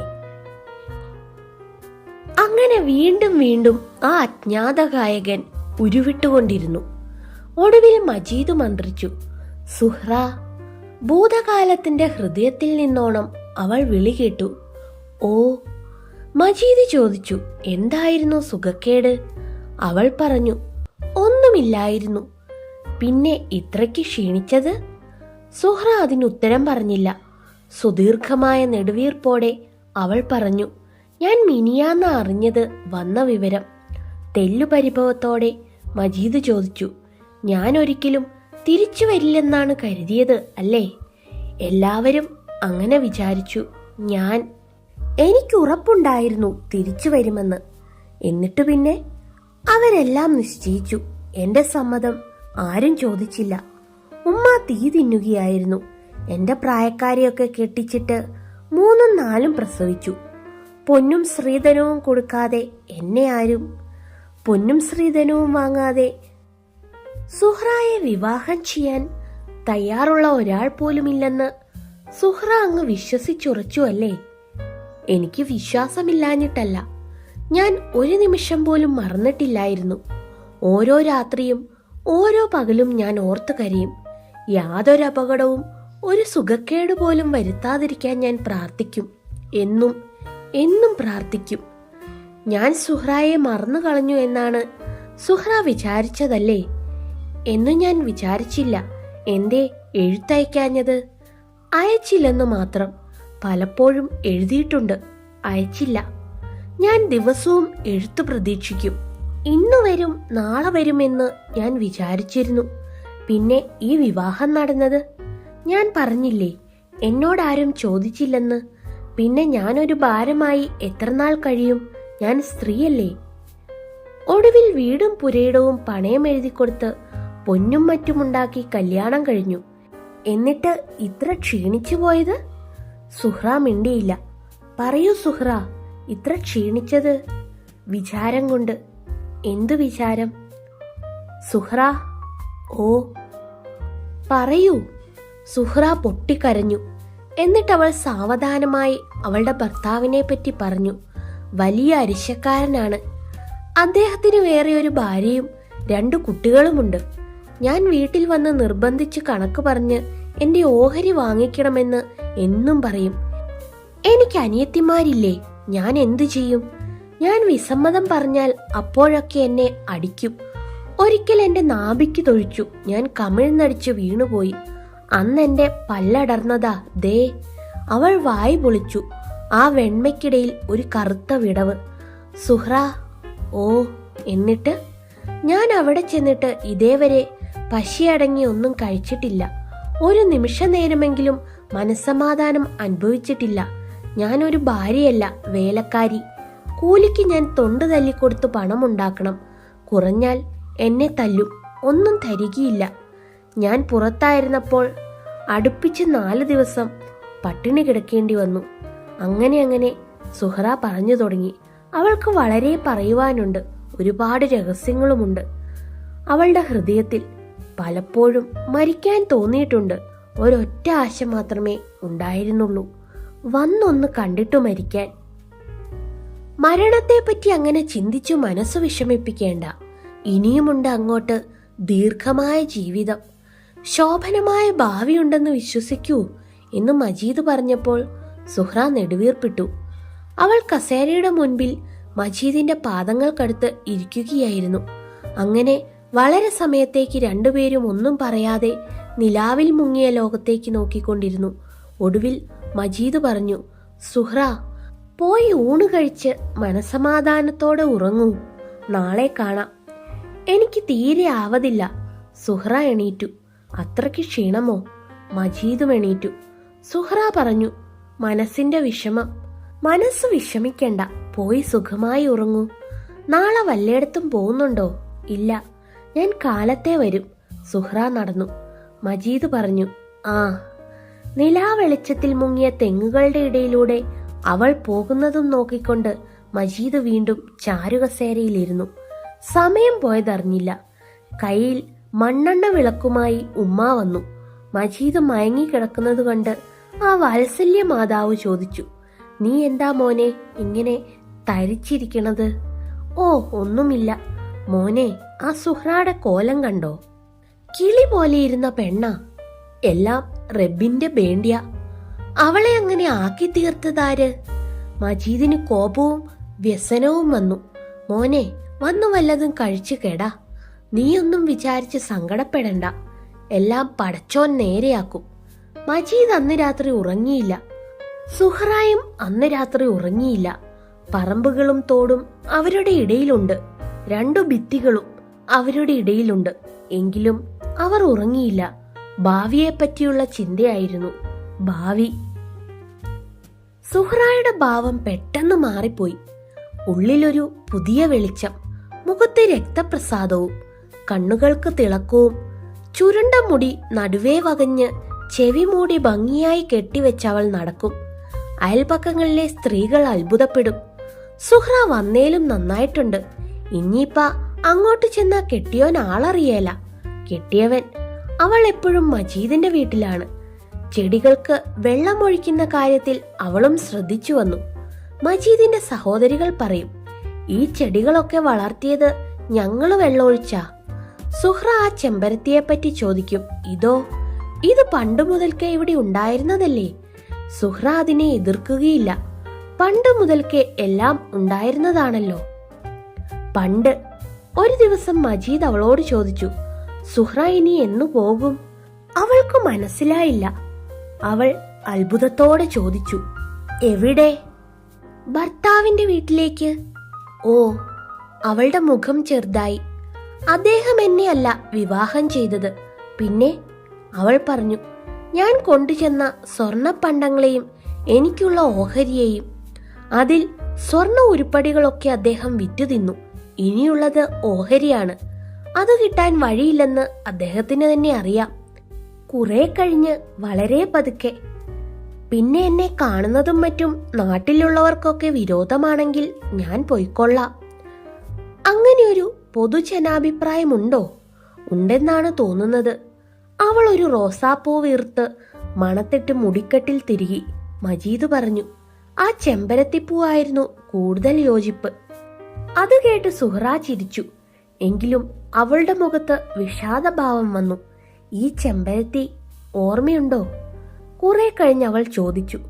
മജീദ് പറഞ്ഞു, കേട്ടിട്ടുണ്ട്. എങ്കിൽ ഉമ്മിണി വലിയ ഒന്നിനെ പറ്റിയും കേട്ടു കാണുമല്ലോ? ഉവ്വ്, രാജകുമാരി പറഞ്ഞു കേട്ടിട്ടുണ്ട്. ഉമ്മിണി വലിയ ഒന്ന്. അവർ വളരെ അടുത്തുവെങ്കിലും മജീദിന്റെ ജീവിതത്തിലെ കുറെ വർഷങ്ങളെപ്പറ്റി അവളൊന്നും അറിയുകയുണ്ടായില്ല. ആ രഹസ്യങ്ങളിലേക്ക് അവൾക്ക് ചുഴിഞ്ഞിറങ്ങണം, എല്ലാം അറിയണം. പരിചിതരായ ഓരോ സ്ത്രീ പുരുഷന്മാരെ പറ്റിയും സ്ത്രീകളുടെ കാര്യം വരുമ്പോൾ സുഹ്റ ചോദിക്കും, അവൾക്ക് എത്ര വയസ്സുണ്ട്, നിറം എന്താണ്, സുന്ദരിയാണോ, അവളെപ്പറ്റി കൂടെ കൂടെ ഓർക്കാറുണ്ടോ? മജീദ് എല്ലാറ്റിനും സമാധാനം പറയും. എന്നാലും അവൾക്ക് തൃപ്തിയാവുകയില്ല. മജീദ് ഇനിയും പറയാത്തതായിട്ട് ചിലതില്ലേ? എന്നോട് സത്യമേ പറയാവൂ കേട്ടോ. മജീദ് ചിരിച്ചുകൊണ്ട് പറയും.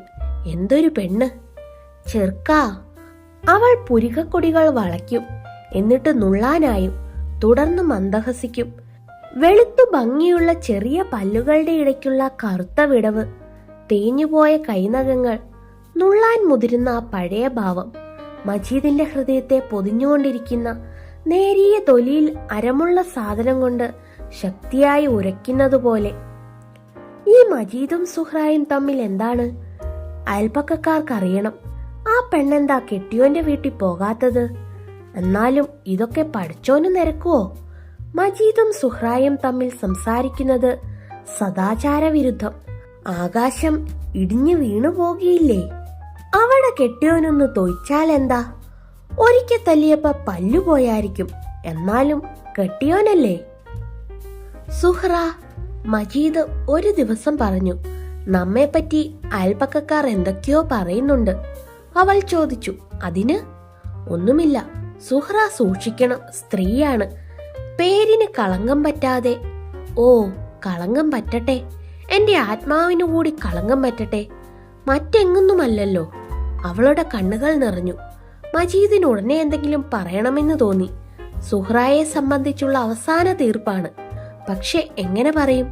സുഹ്റായ്ക്ക് കൊടുക്കുവാൻ വല്ലതുമുണ്ടോ? വീടില്ല, സമ്പത്തില്ല, എങ്കിലും ആരോഗ്യമുണ്ട്. മജീദ് പറഞ്ഞു, സുഹ്റ, ഇനി ഭർത്താവിന്റെ വീട്ടിൽ പോകേണ്ട. ഇല്ല. മജീദ് ഉമ്മയോട് വിവരം പറഞ്ഞു. വളരെ സമയത്തേക്ക് അവർ മറുപടിയൊന്നും പറഞ്ഞില്ല.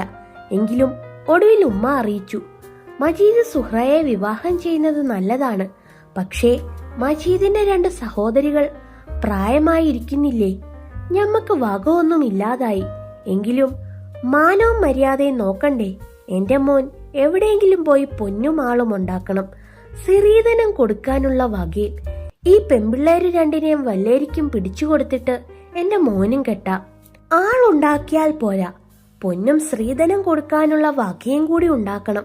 മജീദ് ചോദിച്ചു, സ്ത്രീധനം കൊടുക്കാതെ ആരും വിവാഹം ചെയ്യുകയില്ലേ? ആരു ചെയ്യാനാ മോനെ? അല്ലേ പിന്നെ വല്ല ചുമട്ടുകാരനോ മാർക്കം കൂടിയോനോ ഉണ്ടാകും. ഞമ്മക്കതു മതിയോ?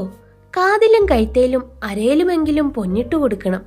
മജീദിന്റെ സഹോദരികളുടെ 4 കാതുകളിലും കൂടി 42 തുളകളുണ്ട്. അതൊക്കെ എന്തിനു കുത്തിത്തുളച്ചു? കഴുത്തിലും അരയിലുമൊന്നും സ്വർണമിട്ടില്ലെങ്കിൽ എന്ത്? ശ്രീധന ഏർപ്പാട് തന്നെ ഇല്ലായിരുന്നുവെങ്കിൽ, ഉമ്മ ഈ കാതുകുത്തും മറ്റും ഇല്ലായിരുന്നെങ്കിൽ, നമ്മുടെ സമുദായത്തിന് മാത്രം എന്തിനാണ് ഈ വൃത്തികെട്ട ഏർപ്പാടുകൾ? വൃത്തികെട്ട വസ്ത്രധാരണവും വൃത്തികെട്ട ആഭരണങ്ങളും. ഉമ്മായും ബാപ്പായും ഒന്നും മിണ്ടിയില്ല.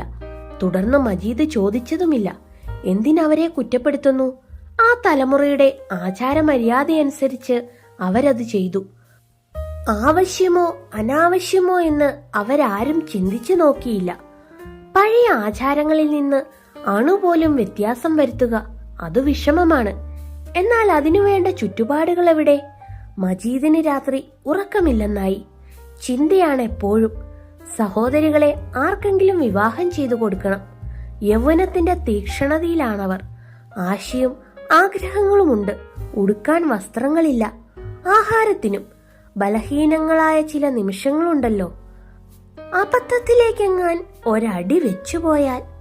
മജീദ് അസ്വസ്ഥനായി തീർന്നു. എന്തൊക്കെയോ ചെയ്താൽ കൊള്ളാമെന്നുണ്ട്.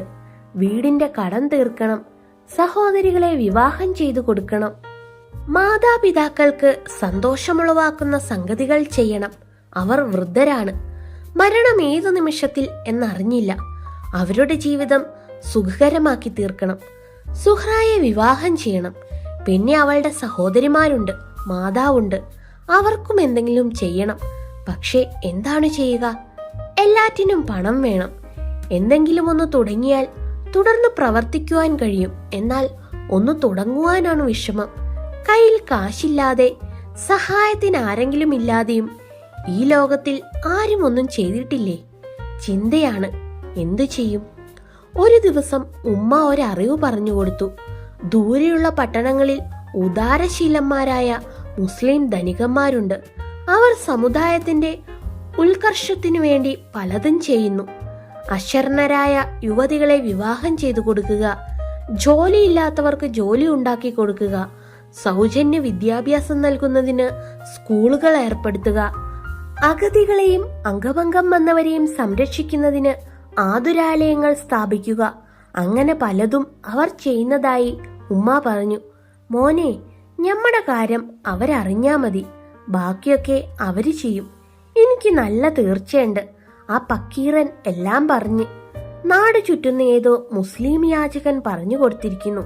മറുനാട്ടിലുള്ള മുസ്ലിം ധനികരൊക്കെ വളരെ ഉദാരശീലരാണ്. ഉമ്മയ്ക്കതിൽ പരിപൂർണ വിശ്വാസമുണ്ട്. ആയ കാലത്ത് ഉമ്മ പലർക്കും സഹായം ചെയ്തു. കഴിവിൽ കവിഞ്ഞു തന്നെ ബാപ്പായും. ഇല്ലാത്ത കഷ്ടപ്പാടുകൾ പറഞ്ഞ് രണ്ടുപേരെയും പലരും പലപ്പോഴായി പറ്റിച്ചിട്ടുമുണ്ട്. ഉമ്മ അത് മനസ്സിലാക്കിയിട്ടില്ല. കളവ് പറയുന്നവരും സത്യം പറയുന്നവരുമുണ്ടല്ലോ. സഹായം അഭ്യർത്ഥിക്കുമ്പോൾ മജീദിനെ അവർക്ക് വിശ്വസിക്കാൻ കഴിഞ്ഞില്ലെങ്കിലോ? ആരെയും ആശ്രയിക്കാതെ പണം സമ്പാദിക്കുവാൻ എന്തു വഴി? മജീദ് തലപുകഞ്ഞാലോചിച്ചു. എന്തു തൊഴിൽ ചെയ്യും? കിട്ടിയിടത്തോളം വിദ്യാഭ്യാസവും ലോകപരിചയവും കൊണ്ട് ആശങ്കയോടെ മജീദ് യാത്രയ്ക്കൊരുങ്ങി. ഉണ്ടായിരുന്ന ഉണ്ടപ്പണ്ടികൾ വിറ്റ് ബാപ്പ കാശുണ്ടാക്കി കൊണ്ടു കൊടുത്തു. ഞാൻ പോയിട്ട് വേഗം വരാം.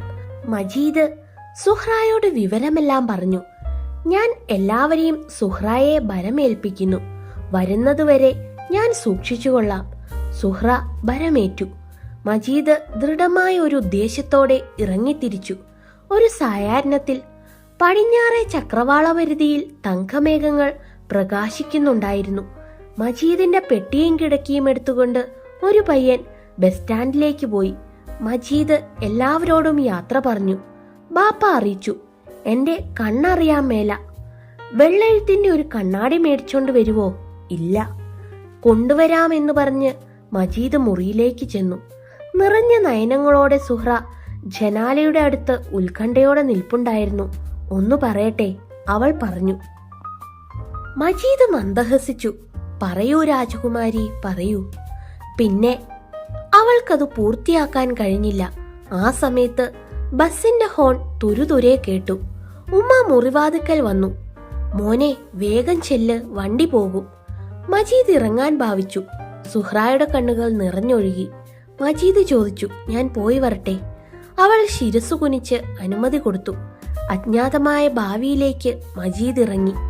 പടിക്കൽ ചെന്ന് തിരിഞ്ഞു നോക്കിയപ്പോൾ കണ്ട സുഹ്റായുടെയും വീടിന്റെയും ചിത്രം ഹൃദയത്തിൽ നിന്നൊരിക്കലും മാഞ്ഞു പോകാത്ത ഒന്നായിരുന്നു.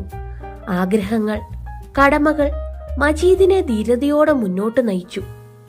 സുഹ്റായെ വിവാഹം ചെയ്യുക, അതിനു മുമ്പ് സഹോദരികൾക്ക് ഭർത്താക്കന്മാരെ ഉണ്ടാക്കുക, സ്ത്രീധനത്തിനും ആഭരണങ്ങൾക്കുമുള്ള വക സമ്പാദിക്കുക, ആയതിലേക്ക് എന്തെങ്കിലും ജോലി വേണം. പക്ഷേ നൈരാശ്യമാണ് മജീദിനെ അഭിമുഖീകരിച്ചത്. ജോലി എങ്ങുമില്ല. ഉണ്ടെങ്കിൽ തന്നെയും ശുപാർശയ്ക്ക് ആളു വേണം. കൈക്കൂലി കൊടുക്കണം. പരീക്ഷ പാസ്സായ സർട്ടിഫിക്കറ്റും വേണം. ഇവയൊന്നും കൂടാതെ ജോലി കിട്ടുക എളുപ്പമല്ല. എങ്കിലും തുടർന്ന് അന്വേഷിച്ചു. പട്ടണങ്ങൾ പലതിലും കറങ്ങി. ഒടുവിൽ ജന്മദേശത്തു നിന്നും 1500 മൈൽ ദൂരെയുള്ള മഹാനഗരിയിൽ മജീദ് ചെന്നുപറ്റി. അതിനിടെ മാസങ്ങൾ 4 പോയിരുന്നു. അവിടെ ഒരു ജോലി കിട്ടി. വിഷമമുള്ളതല്ല, വരവ് അധികമുള്ളതാണ്. വിശ്രാന്തിയില്ലാതെ വേല ചെയ്താൽ മതി. 140 കണ്ട് കമ്മീഷൻ കിട്ടും. കമ്പനി ഉടമസ്ഥൻ തന്നെയാണ് വാഗ്ദാനം ചെയ്തിരിക്കുന്നത്. കമ്പനി വക സൈക്കിളുണ്ട്. അതിൽ സാമ്പിളുകൾ കൊണ്ടു നടന്നാൽ മതി. കമ്പനി വളപ്പിൽ തന്നെ താമസിക്കാൻ സ്ഥലം കൊടുക്കും. അങ്ങനെ മജീദ് ജോലി ചെയ്തു തുടങ്ങി. ചെറിയൊരു തുകൽ പെട്ടിയിൽ സാമ്പിളുകൾ അടുക്കി വെച്ച് ആർഡർ പുസ്തകവുമായി ഇറങ്ങും. നഗരമൊക്കെ ചുറ്റി ആർഡറുകൾ വാങ്ങി സന്തുഷ്ടചിത്തനായി സന്ധ്യയ്ക്ക് മടങ്ങും. ഇത്തരത്തിൽ മാസം 1 കഴിഞ്ഞു. സകല ചെലവും കഴിച്ച് മജീദ് വീട്ടിലേക്ക് 100 രൂപ അയച്ചു കൊടുത്തു. ബാപ്പായ്ക്ക് വെള്ളെഴുത്തിനുള്ള ഒരു കണ്ണടയും സുഹ്റായ്ക്കും മറ്റും ഉടുപ്പിനുള്ള വകയും. മാസം 1 കൂടി കഴിഞ്ഞു. അടുത്ത ഭാവിയിൽ എന്താണ് സംഭവിക്കാൻ പോകുന്നതെന്ന് ആർക്കും നിശ്ചയമില്ലല്ലോ. അസുഖകരമായി ആരുമൊന്നും പ്രതീക്ഷിക്കുന്നില്ല. മജീദ് ഒന്നും പ്രതീക്ഷിച്ചിട്ടില്ലായിരുന്നു. എങ്കിലും അപ്രതീക്ഷിതമായ ഒരു അത്യാഹിതം. അന്നൊരു തിങ്കളാഴ്ച ദിവസമാണ്. മജീദിന് പ്രത്യേകം ഓർമ്മയുണ്ട്. നല്ല ഉച്ച സമയം. പതിവ് പോലെ സൂട്ട് കേസ് സൈക്കിളിന്റെ വിളക്കുകുറ്റിയിൽ തൂക്കിയിട്ടുകൊണ്ട് കടലോരത്തുള്ള താറിട്ട വിജനമായ വഴിയിലൂടെ സൈക്കിൾ ഓടിച്ചു വരികയായിരുന്നു. വലിയ ഇറക്കത്തിലേക്കാണ്. നല്ല വേഗത്തിലും. പെട്ടി കുടുങ്ങി അതിന്റെ കുഴ പറഞ്ഞു വീണു. ചക്രത്തിന്റെ ഇടയിൽ തങ്ങി. മജീദ് സൈക്കിളിൽ നിന്ന് തെറിച്ചു ദൂരെ കമ്പി അഴികളിൽ തട്ടി താഴെ അഗാധമായ ഗട്ടറിൽ. ഒരു പർവ്വതം ദേഹത്തേക്ക് ഇടിഞ്ഞു വീണതുപോലെ എന്തോ ഒടിഞ്ഞു തകർന്ന വേദനയോടെ ഉള്ള ഓർമ്മ. തന്നിൽ നിന്ന് എന്തോ അറുത്തുമുറിച്ചു മാറ്റപ്പെട്ടിരിക്കുന്നു. ഒക്കെയും ഇരുളിൽ മറയുന്നു. എല്ലാം വിസ്മൃതിയുടെ അന്ധകാരത്തിൽ. കൊടുങ്കാറ്റുള്ള രാത്രിയിലെ ഇടിമിന്നൽ പോലെ ചിലപ്പോൾ പ്രജ്ഞയുടെ വെളിച്ചം വീശും. കഠിനമായ വേദന, മരുന്നുകളുടെ രൂക്ഷമായ ഗന്ധം, ആളുകളുടെ വേദനയോടെയുള്ള ഞരക്കം. വായിലൂടെ തൊണ്ടവഴി ജീവനുള്ള നീണ്ടുരുണ്ട എന്തോ ഒന്നിറങ്ങുന്നു. വയറ്റിൽ ചൂടുള്ള ദ്രാവകം നിറയുന്നു. ഒരു തോന്നൽ. അത്തരത്തിലുള്ള അനുഭവങ്ങളിലൂടെ യുഗങ്ങൾ കഴിഞ്ഞു പോകുന്നു. എന്താണ് സംഭവിച്ചത്? ഓർമ്മകൾ വളരെ ദൂരത്താണ്. ഒന്നും വ്യക്തമല്ല. വെളുത്ത പുക പോലെ, വെള്ളിമേഘങ്ങൾ പോലെ ഓർമ്മകൾ മജീദിൽ നിന്ന് ദൂരെയാവാൻ തുടങ്ങുന്നു. എല്ലാം വിസ്മൃതിയിൽ ലയിക്കുവാൻ പോവുകയാണോ? ഇല്ല, ജീവിക്കണം. ജീവിതം കഠിനവും രൂക്ഷവുമായ വേദന. എങ്കിലും ജീവിക്കണം. മജീദ് യത്നിച്ചു. തന്നിലേക്ക് അമരുന്ന വിസ്മൃതിയാകുന്ന പർവ്വതത്തെ സർവശക്തിയും പ്രയോഗിച്ചു പൊക്കി മറിച്ചിടുന്നത് പോലെ വേദനയോടെ ബോധം തെളിഞ്ഞു വന്നു. എന്താണ് സംഭവിച്ചിരിക്കുന്നത്? അയാൾ ദീർഘമായി ഒന്ന് നിശ്വസിച്ചു. സാവധാനം കണ്ണുകൾ തുറന്നു. നീണ്ടു നിവർന്നു കിടക്കുകയാണ്. കഴുത്തുവരെ വെള്ളപ്പുതപ്പ് കൊണ്ട് മൂടിയിരിക്കുന്നു. ആശുപത്രി. എല്ലാം ഓർത്തു. കഠിനവും രൂക്ഷവുമായ വേദന. വലത്തെ എളിയിൽ തീ നീറി പിടിച്ചിരിക്കുന്നു. ചുളുചുളാ ശിരസ്സുവരെ വേദന. മജീദ് കൈകൊണ്ട് തടവി. അരയിൽ വളരെ തുണി ചുറ്റിക്കെട്ടിയിരിക്കുന്നു. എന്തു സംഭവിച്ചു? മജീദ് തപ്പി നോക്കി. അസ്ഥിപഞ്ജരങ്ങളിലൂടെ ഒരു തണുപ്പ് പാഞ്ഞു. ശൂന്യത. മജീദിന് സംഭ്രമം കൊണ്ട് നന്നായി വിയർത്തു. ബോധക്ഷയം പോലെ. എന്നേക്കുമായി തന്നിൽ നിന്നൊരു കാലിന്റെ പകുതി വിട്ടുപോയിരിക്കുന്നു. കിടന്നപടി അഗാധമായ ഒരു കുഴിയിലേക്ക് താണുപോയതുപോലെ ലോകമെല്ലാം കറങ്ങുകയാണോ? വീണ്ടും മജീദ് തപ്പി നോക്കി. ശൂന്യത. കീഴ്പോട്ടൊന്നുമില്ല. ദുസ്സഹ വേദന. സുഹ്റായുടെ പ്രഥമ ചുംബനം ലഭിച്ച വലതുകാൽ. അതെവിടെ പോയി? കണ്ണുകൾ തുറന്നു തന്നെയിരുന്നു. കവളിലൂടെ ചുടു കണ്ണുനീർ. കിടക്കയ്ക്ക് സമീപം ഡോക്ടറും നേഴ്സും കമ്പനി മാനേജറും വന്നു. മജീദിന്റെ നെറ്റിയിൽ തണുപ്പേറിയ കൈപ്പടം വെച്ചിട്ട് കമ്പനി മാനേജർ സാവധാനം കുനിഞ്ഞു. മിസ്റ്റർ മജീദ്, ഞാൻ ഹൃദയപൂർവ്വം വ്യസനിക്കുന്നു. നിങ്ങൾ സങ്കടപ്പെടരുത്. സുഹ്റ. എന്താ മജീദേ, നീ മൂളാത്തതെന്താ? ഞാൻ മൂളണുണ്ടല്ലോ. പിന്നെ ചെറുക്കനെന്തിനാ എന്നെ നീന്ന് വിളിക്കണത്? മജീദ് പുളഞ്ഞുപോയി. സുഹ്റ എന്ന് വിളിച്ചുകൊണ്ട് മജീദ് ഞെട്ടി ഉണർന്നു. പകൽ സ്വപ്നം കാണുകയാണോ? നേഴ്സ് ചോദിച്ചു. മജീദ് മന്ദഹസിക്കാൻ ശ്രമിച്ചു. 64 പകലുകളും 64 രാത്രികളും കഴിഞ്ഞു. തന്നേക്കാൾ പൊക്കമുള്ള ഒരു വടിയുടെ സഹായത്തോടുകൂടി മജീദ് കമ്പനി മാനേജരും ഒന്നിച്ച് ആശുപത്രിയുടെ ഗേറ്റ് കടന്ന് ജനബഹുലമായ തെരുവീതിയിൽ ഇറങ്ങി. കുറെ രൂപ മജീദിന്റെ കയ്യിൽ വെച്ചു കൊടുത്തിട്ട് കമ്പനി മാനേജർ പറഞ്ഞു, നിങ്ങൾ ഇനി വീട്ടിലേക്ക് പോകൂ. ഇങ്ങനെ കലാശിച്ചതിൽ എനിക്ക് വ്യസനമുണ്ട്. മജീദിന് കണ്ണുനീര് പൊട്ടി. എന്റെ സഹോദരികൾ വിവാഹത്തിന് പ്രായം കഴിഞ്ഞ് വീട്ടിൽ നിൽക്കുന്നു. മാതാപിതാക്കൾ വൃദ്ധരാണ്. സ്വത്തുണ്ടായിരുന്നത് മുഴുവൻ കടത്തിൽപ്പെട്ട് കിടക്കുന്നു. ആണായിട്ട് ഞാൻ മാത്രമേ ഉള്ളൂ. വീട്ടിലെ വിഷമങ്ങൾക്ക് ഒരു പരിഹാരമുണ്ടാകാതെ അങ്ങു ചെല്ലാൻ എനിക്ക് മനസ്സു വരുന്നില്ല. പിന്നെ ഈ കോലത്തിൽ ഞാൻ അങ്ങു ചെന്ന് അവരെയൊക്കെ എന്തിനു വിഷമിപ്പിക്കുന്നു? ഇനിയിപ്പോൾ എന്തു ചെയ്യാനാണ് ഉദ്ദേശം? എനിക്ക് നിശ്ചയമില്ല. എന്റെ കമ്പനിയിൽ നിങ്ങൾക്ക് പറ്റിയ ഒരു ജോലിയും. നിങ്ങൾക്ക് ക്ലാർക്കിന്റെ ജോലി ചെയ്യാമോ? വയ്യ, കണക്കിന് ഞാൻ മോശമാണ്. ഉമ്മണി വലിയ ഒന്ന്. അങ്ങനെ മജീദ് വീണ്ടും തനിച്ചായി. സാരമില്ല, എല്ലാവരും ഈ പ്രപഞ്ചത്തിൽ തനിച്ചാണ്. ഭയപ്പെടുന്നതെന്തിന്? മജീദ് കിട്ടിയതിൽ 1/4 പങ്ക് രൂപയും വീട്ടിലേക്ക് അയച്ചു. കൂടെ ഒരു കത്തും. വലത്തെ കാലുപോയ വിവരം അതിൽ കാണിച്ചില്ല. സുഖമില്ലാതെ കിടപ്പായിരുന്നു. അടുത്ത കത്ത് കിട്ടുന്നത് വരെ കത്തയക്കേണ്ട. നടപ്പ്. മജീദ് വീണ്ടും ജോലി അന്വേഷിച്ചു തുടങ്ങി. 2 കൈകൾ കൊണ്ടും വടിയൂന്നി ഒറ്റക്കാലിൽ ആഞ്ഞു ചാടിച്ചാടി 4 അടി വെക്കുമ്പോൾ നിൽക്കും. പിന്നെയും നടക്കും. നിന്നോർക്കും. പിന്നെയും നടക്കും. ഇങ്ങനെ മാസം 1-2 കഴിഞ്ഞു. സ്ഥിരമായൊരു താവളമില്ല. എത്തിയെടുത്ത് കിടക്കും. ഒടുവിൽ നഗരത്തിലെ കുബേരന്മാരെ കണ്ട് സഹായം അഭ്യർത്ഥിക്കാമെന്നുറച്ചു. അന്വേഷണത്തിൽ ഏറ്റവും ഉദാരശീലൻ എന്ന് കേട്ടത് ഒരു ഖാൻ ബഹദൂറാണ്. നഗരത്തിലെ വലിയ കെട്ടിടങ്ങളെല്ലാം അദ്ദേഹത്തിൻ്റെതത്രേ. സ്വർണക്കട്ടികളും മറ്റും നിലവറയിൽ കിടന്നു പൂപ്പൽ പിടിക്കുന്നു എന്നാണ് ജനസംസാരം. ഗവൺമെന്റിൽ വലിയ പിടിയുള്ള മനുഷ്യൻ. ആയിടെ തന്നെ അദ്ദേഹം 10,000 രൂപ ചെലവ് ചെയ്ത് ഗവർണർക്കൊരു വിരുന്നു കൊടുക്കുകയുണ്ടായി. അദ്ദേഹത്തെ കൊണ്ട് എന്തു സാധിക്കും? എന്തു. പക്ഷേ പടികാവൽക്കാർ മജീദിനെ അകത്തേക്ക് കടത്തിവിട്ടില്ല. ദിവസവും ആ മാളികയുടെ വാതിക്കൽ വന്ന് നിൽക്കും. അങ്ങനെ ഒരാഴ്ച കഴിഞ്ഞു. ഒടുവിൽ കാവൽക്കാർക്കും അലിവ് തോന്നി. ഖാൻ ബഹദൂറിന്റെ സന്നിധാനത്തിൽ മജീദ് ആനയിക്കപ്പെട്ടു. മജീദ് സലാം ചൊല്ലി.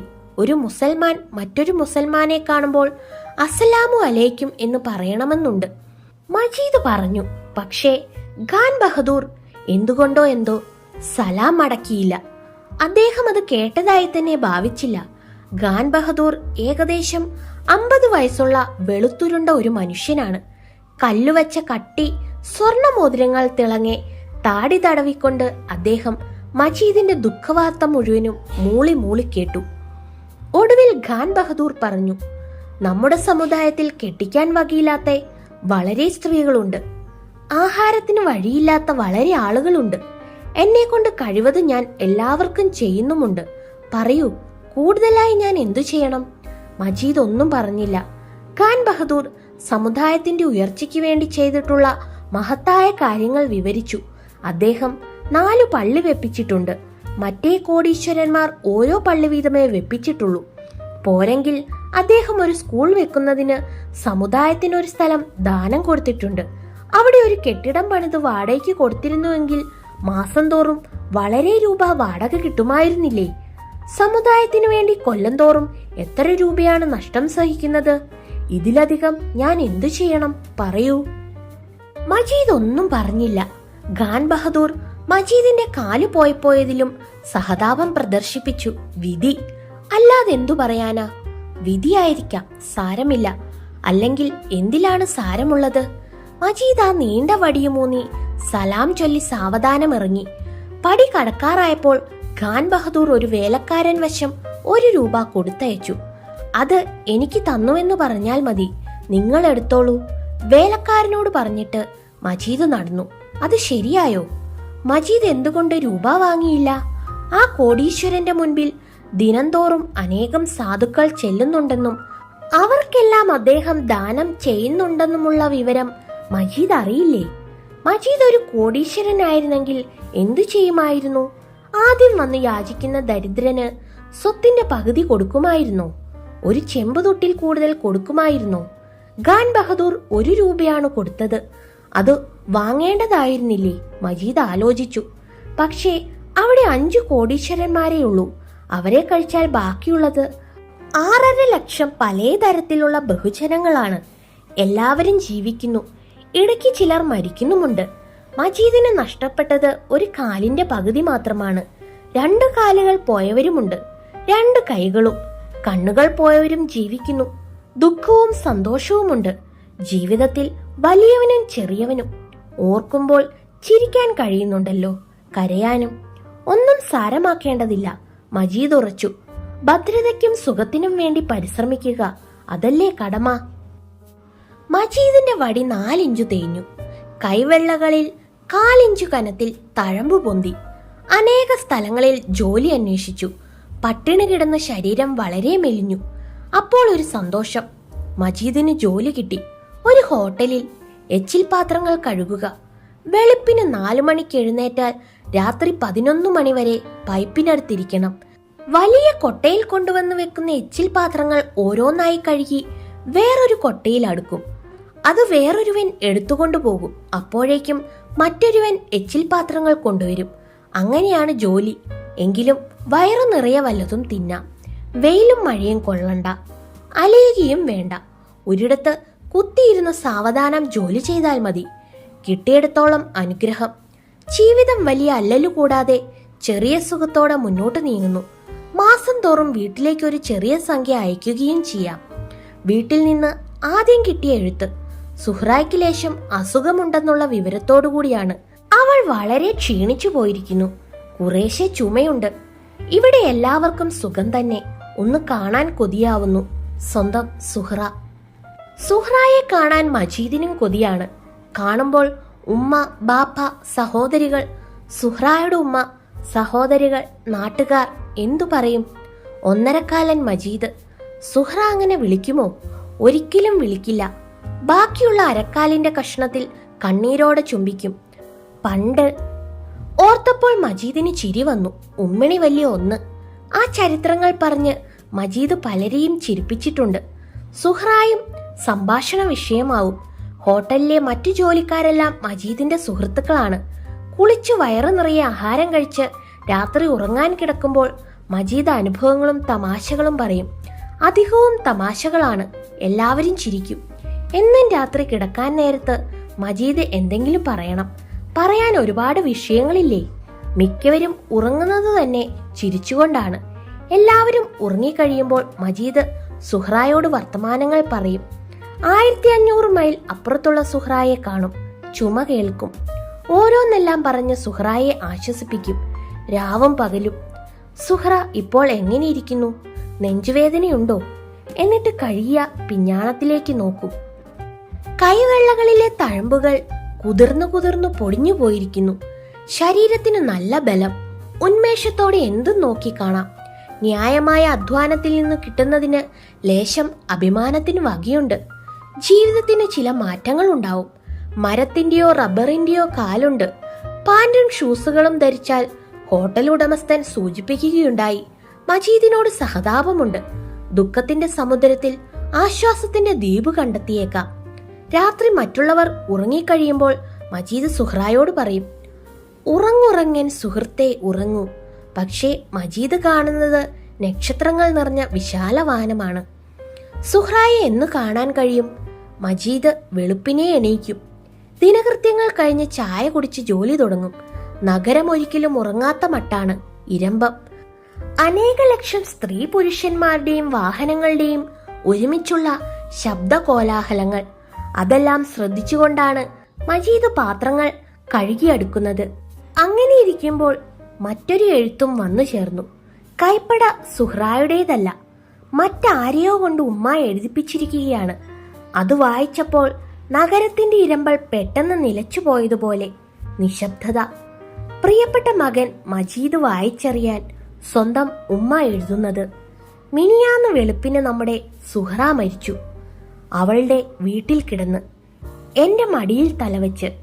പള്ളിപ്പറമ്പിൽ അവളുടെ ബാപ്പായുടെ ഖബറിനരികിലാണ് സുഹ്റായെ മറവ് ചെയ്തിരിക്കുന്നത്. ഞങ്ങൾക്കൊക്കെയും ഉണ്ടായിരുന്ന തുണയും സഹായവും അങ്ങനെ പോയി. ഇനി അല്ലാഹുവിനെ കഴിഞ്ഞാൽ നീയാണുള്ളത്. മകനെ, കഴിഞ്ഞ മാസം 30-ാം തീയതി നമ്മുടെ വീടും പുരയിടവും കടക്കാർ നടത്തിച്ചെടുത്തു. ഉടനെ ഇറങ്ങി മാറിക്കൊടുക്കണമെന്നാണ് ഇവർ പറയുന്നത്. ഈ പെൺപിള്ളാരെ രണ്ടിനെയും സുഖക്കേടായി കിടക്കുന്ന ബാപ്പായെയും കൊണ്ട് ഞാൻ എവിടെ പോകും? മകനെ, ഞാൻ ഉറങ്ങിയിട്ട് വളരെ നാളായി. നിന്റെ പെങ്ങന്മാരുടെ പ്രായക്കാരൊക്കെ 3ഉം 4ഉം പെറ്റു. എന്തെങ്കിലും പോക്കണം കേട് വന്നുപോയാൽ? മകനെ, ഇവിടെയുള്ള മുസ്ലിങ്ങൾ കണ്ണിച്ചോരയില്ലാത്തവരാണ്. ഞാനും ബാപ്പായും സാധ്യപ്പെട്ട് പറഞ്ഞിട്ടും ഉടനെ ഇറങ്ങി മാറാനാണ് പറയുന്നത്.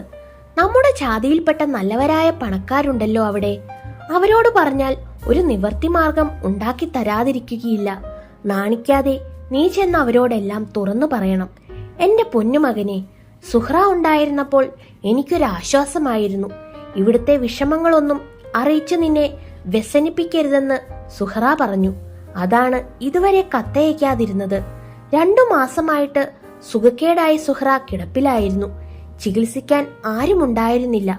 മരിക്കുന്നതിനു മുമ്പ് നിന്റെ പേര് പറഞ്ഞു. നീ വന്നോ എന്ന് പല തവണ ചോദിച്ചു. എല്ലാം അല്ലാഹുവിന്റെ വിധി. മജീദ് കുറെ സമയം തരിച്ചിരുന്നു. എല്ലാം നിശബ്ദമായതുപോലെ. പ്രപഞ്ചം ശൂന്യം. ഇല്ല, പ്രപഞ്ചത്തിനൊന്നും സംഭവിച്ചിട്ടില്ല. നഗരം ഇരമ്പുന്നു. സൂര്യൻ പ്രകാശിക്കുന്നുണ്ട്. കാറ്റ് വീശുന്നു. ഉള്ളിൽ നിന്ന് രോമകൂപങ്ങൾ വഴി പൊന്തിയ തണുത്ത ആവിയിൽ മജീദ് കുളിച്ചുപോയി എന്ന് മാത്രം. എല്ലാം അനാഥമായി. ജീവിതത്തിന് അർത്ഥമില്ലാതായിപ്പോയോ? പ്രപഞ്ചങ്ങളുടെ കരുണാമയനായ സൃഷ്ടാവേ, മജീദ് വീണ്ടും പാത്രങ്ങൾ കഴുകി ശ്രദ്ധയോടെ അടുക്കി തുടങ്ങി. മാതാപിതാക്കളും സഹോദരികളും എവിടെ പോകും? ആര് സഹായിക്കും? അല്ലാഹുവേ, കാരുണ്യത്തിന്റെ കൈ നീളുമോ? സുഹ്റ. ഓർമ്മകൾ, വാക്കുകൾ, പ്രവർത്തികൾ, മുഖഭാവങ്ങൾ, ചിത്രങ്ങൾ. മനസ്സിലൂടെ എന്തെല്ലാമാണ് പാഞ്ഞു വരുന്നത്. മരിക്കുന്നതിനു മുൻപ് മജീദ് വന്നോ എന്ന് ചോദിച്ചു. ഓർമ്മകൾ. ഒടുവിലത്തെ ഓർമ്മ. അന്ന് മജീദ് യാത്ര പറഞ്ഞിറങ്ങാൻ തുടങ്ങുകയായിരുന്നു. സുഹ്റ എന്തോ പറയുവാൻ ആരംഭിച്ചു. മുഴുമിപ്പിക്കുന്നതിന് മുമ്പ് ബസിന്റെ ഹോൺ തുരുതുരാ ശബ്ദിച്ചു. ഉമ്മ കയറി വന്നു. മജീദ് മുറ്റത്തേക്കിറങ്ങി. പൂന്തോട്ടത്തിലൂടെ പടിയിറങ്ങി ഒന്ന് തിരിഞ്ഞു നോക്കി. പടിഞ്ഞാറേ ചക്രവാളത്തിൽ തങ്കമേഘങ്ങൾ. ഇളം മഞ്ഞവെയിലിൽ മുങ്ങിയ വൃക്ഷങ്ങളും വീടും, മുറ്റവും പൂന്തോട്ടവും. സഹോദരികൾ രണ്ടും മുഖം വെളിയിലേക്ക് കാണിച്ചുകൊണ്ട് വാതിൽ മറവിൽ. ബാപ്പ ഭിത്തിചാരി വരാന്തിയിൽ. ഉമ്മ മുറ്റത്ത്. നിറഞ്ഞ നയനങ്ങളോടെ ചെമ്പരത്തിയിൽ പിടിച്ചുകൊണ്ട് പൂന്തോട്ടത്തിൽ സുഹ്റ. പറയാൻ തുടങ്ങിയത് അപ്പോഴും അവളുടെ മനസ്സിലുണ്ടായിരുന്നിരിക്കണം. എന്തായിരുന്നു അന്ന് ഒടുവിലായി സുഹ്റ പറയാൻ തുടങ്ങിയത്?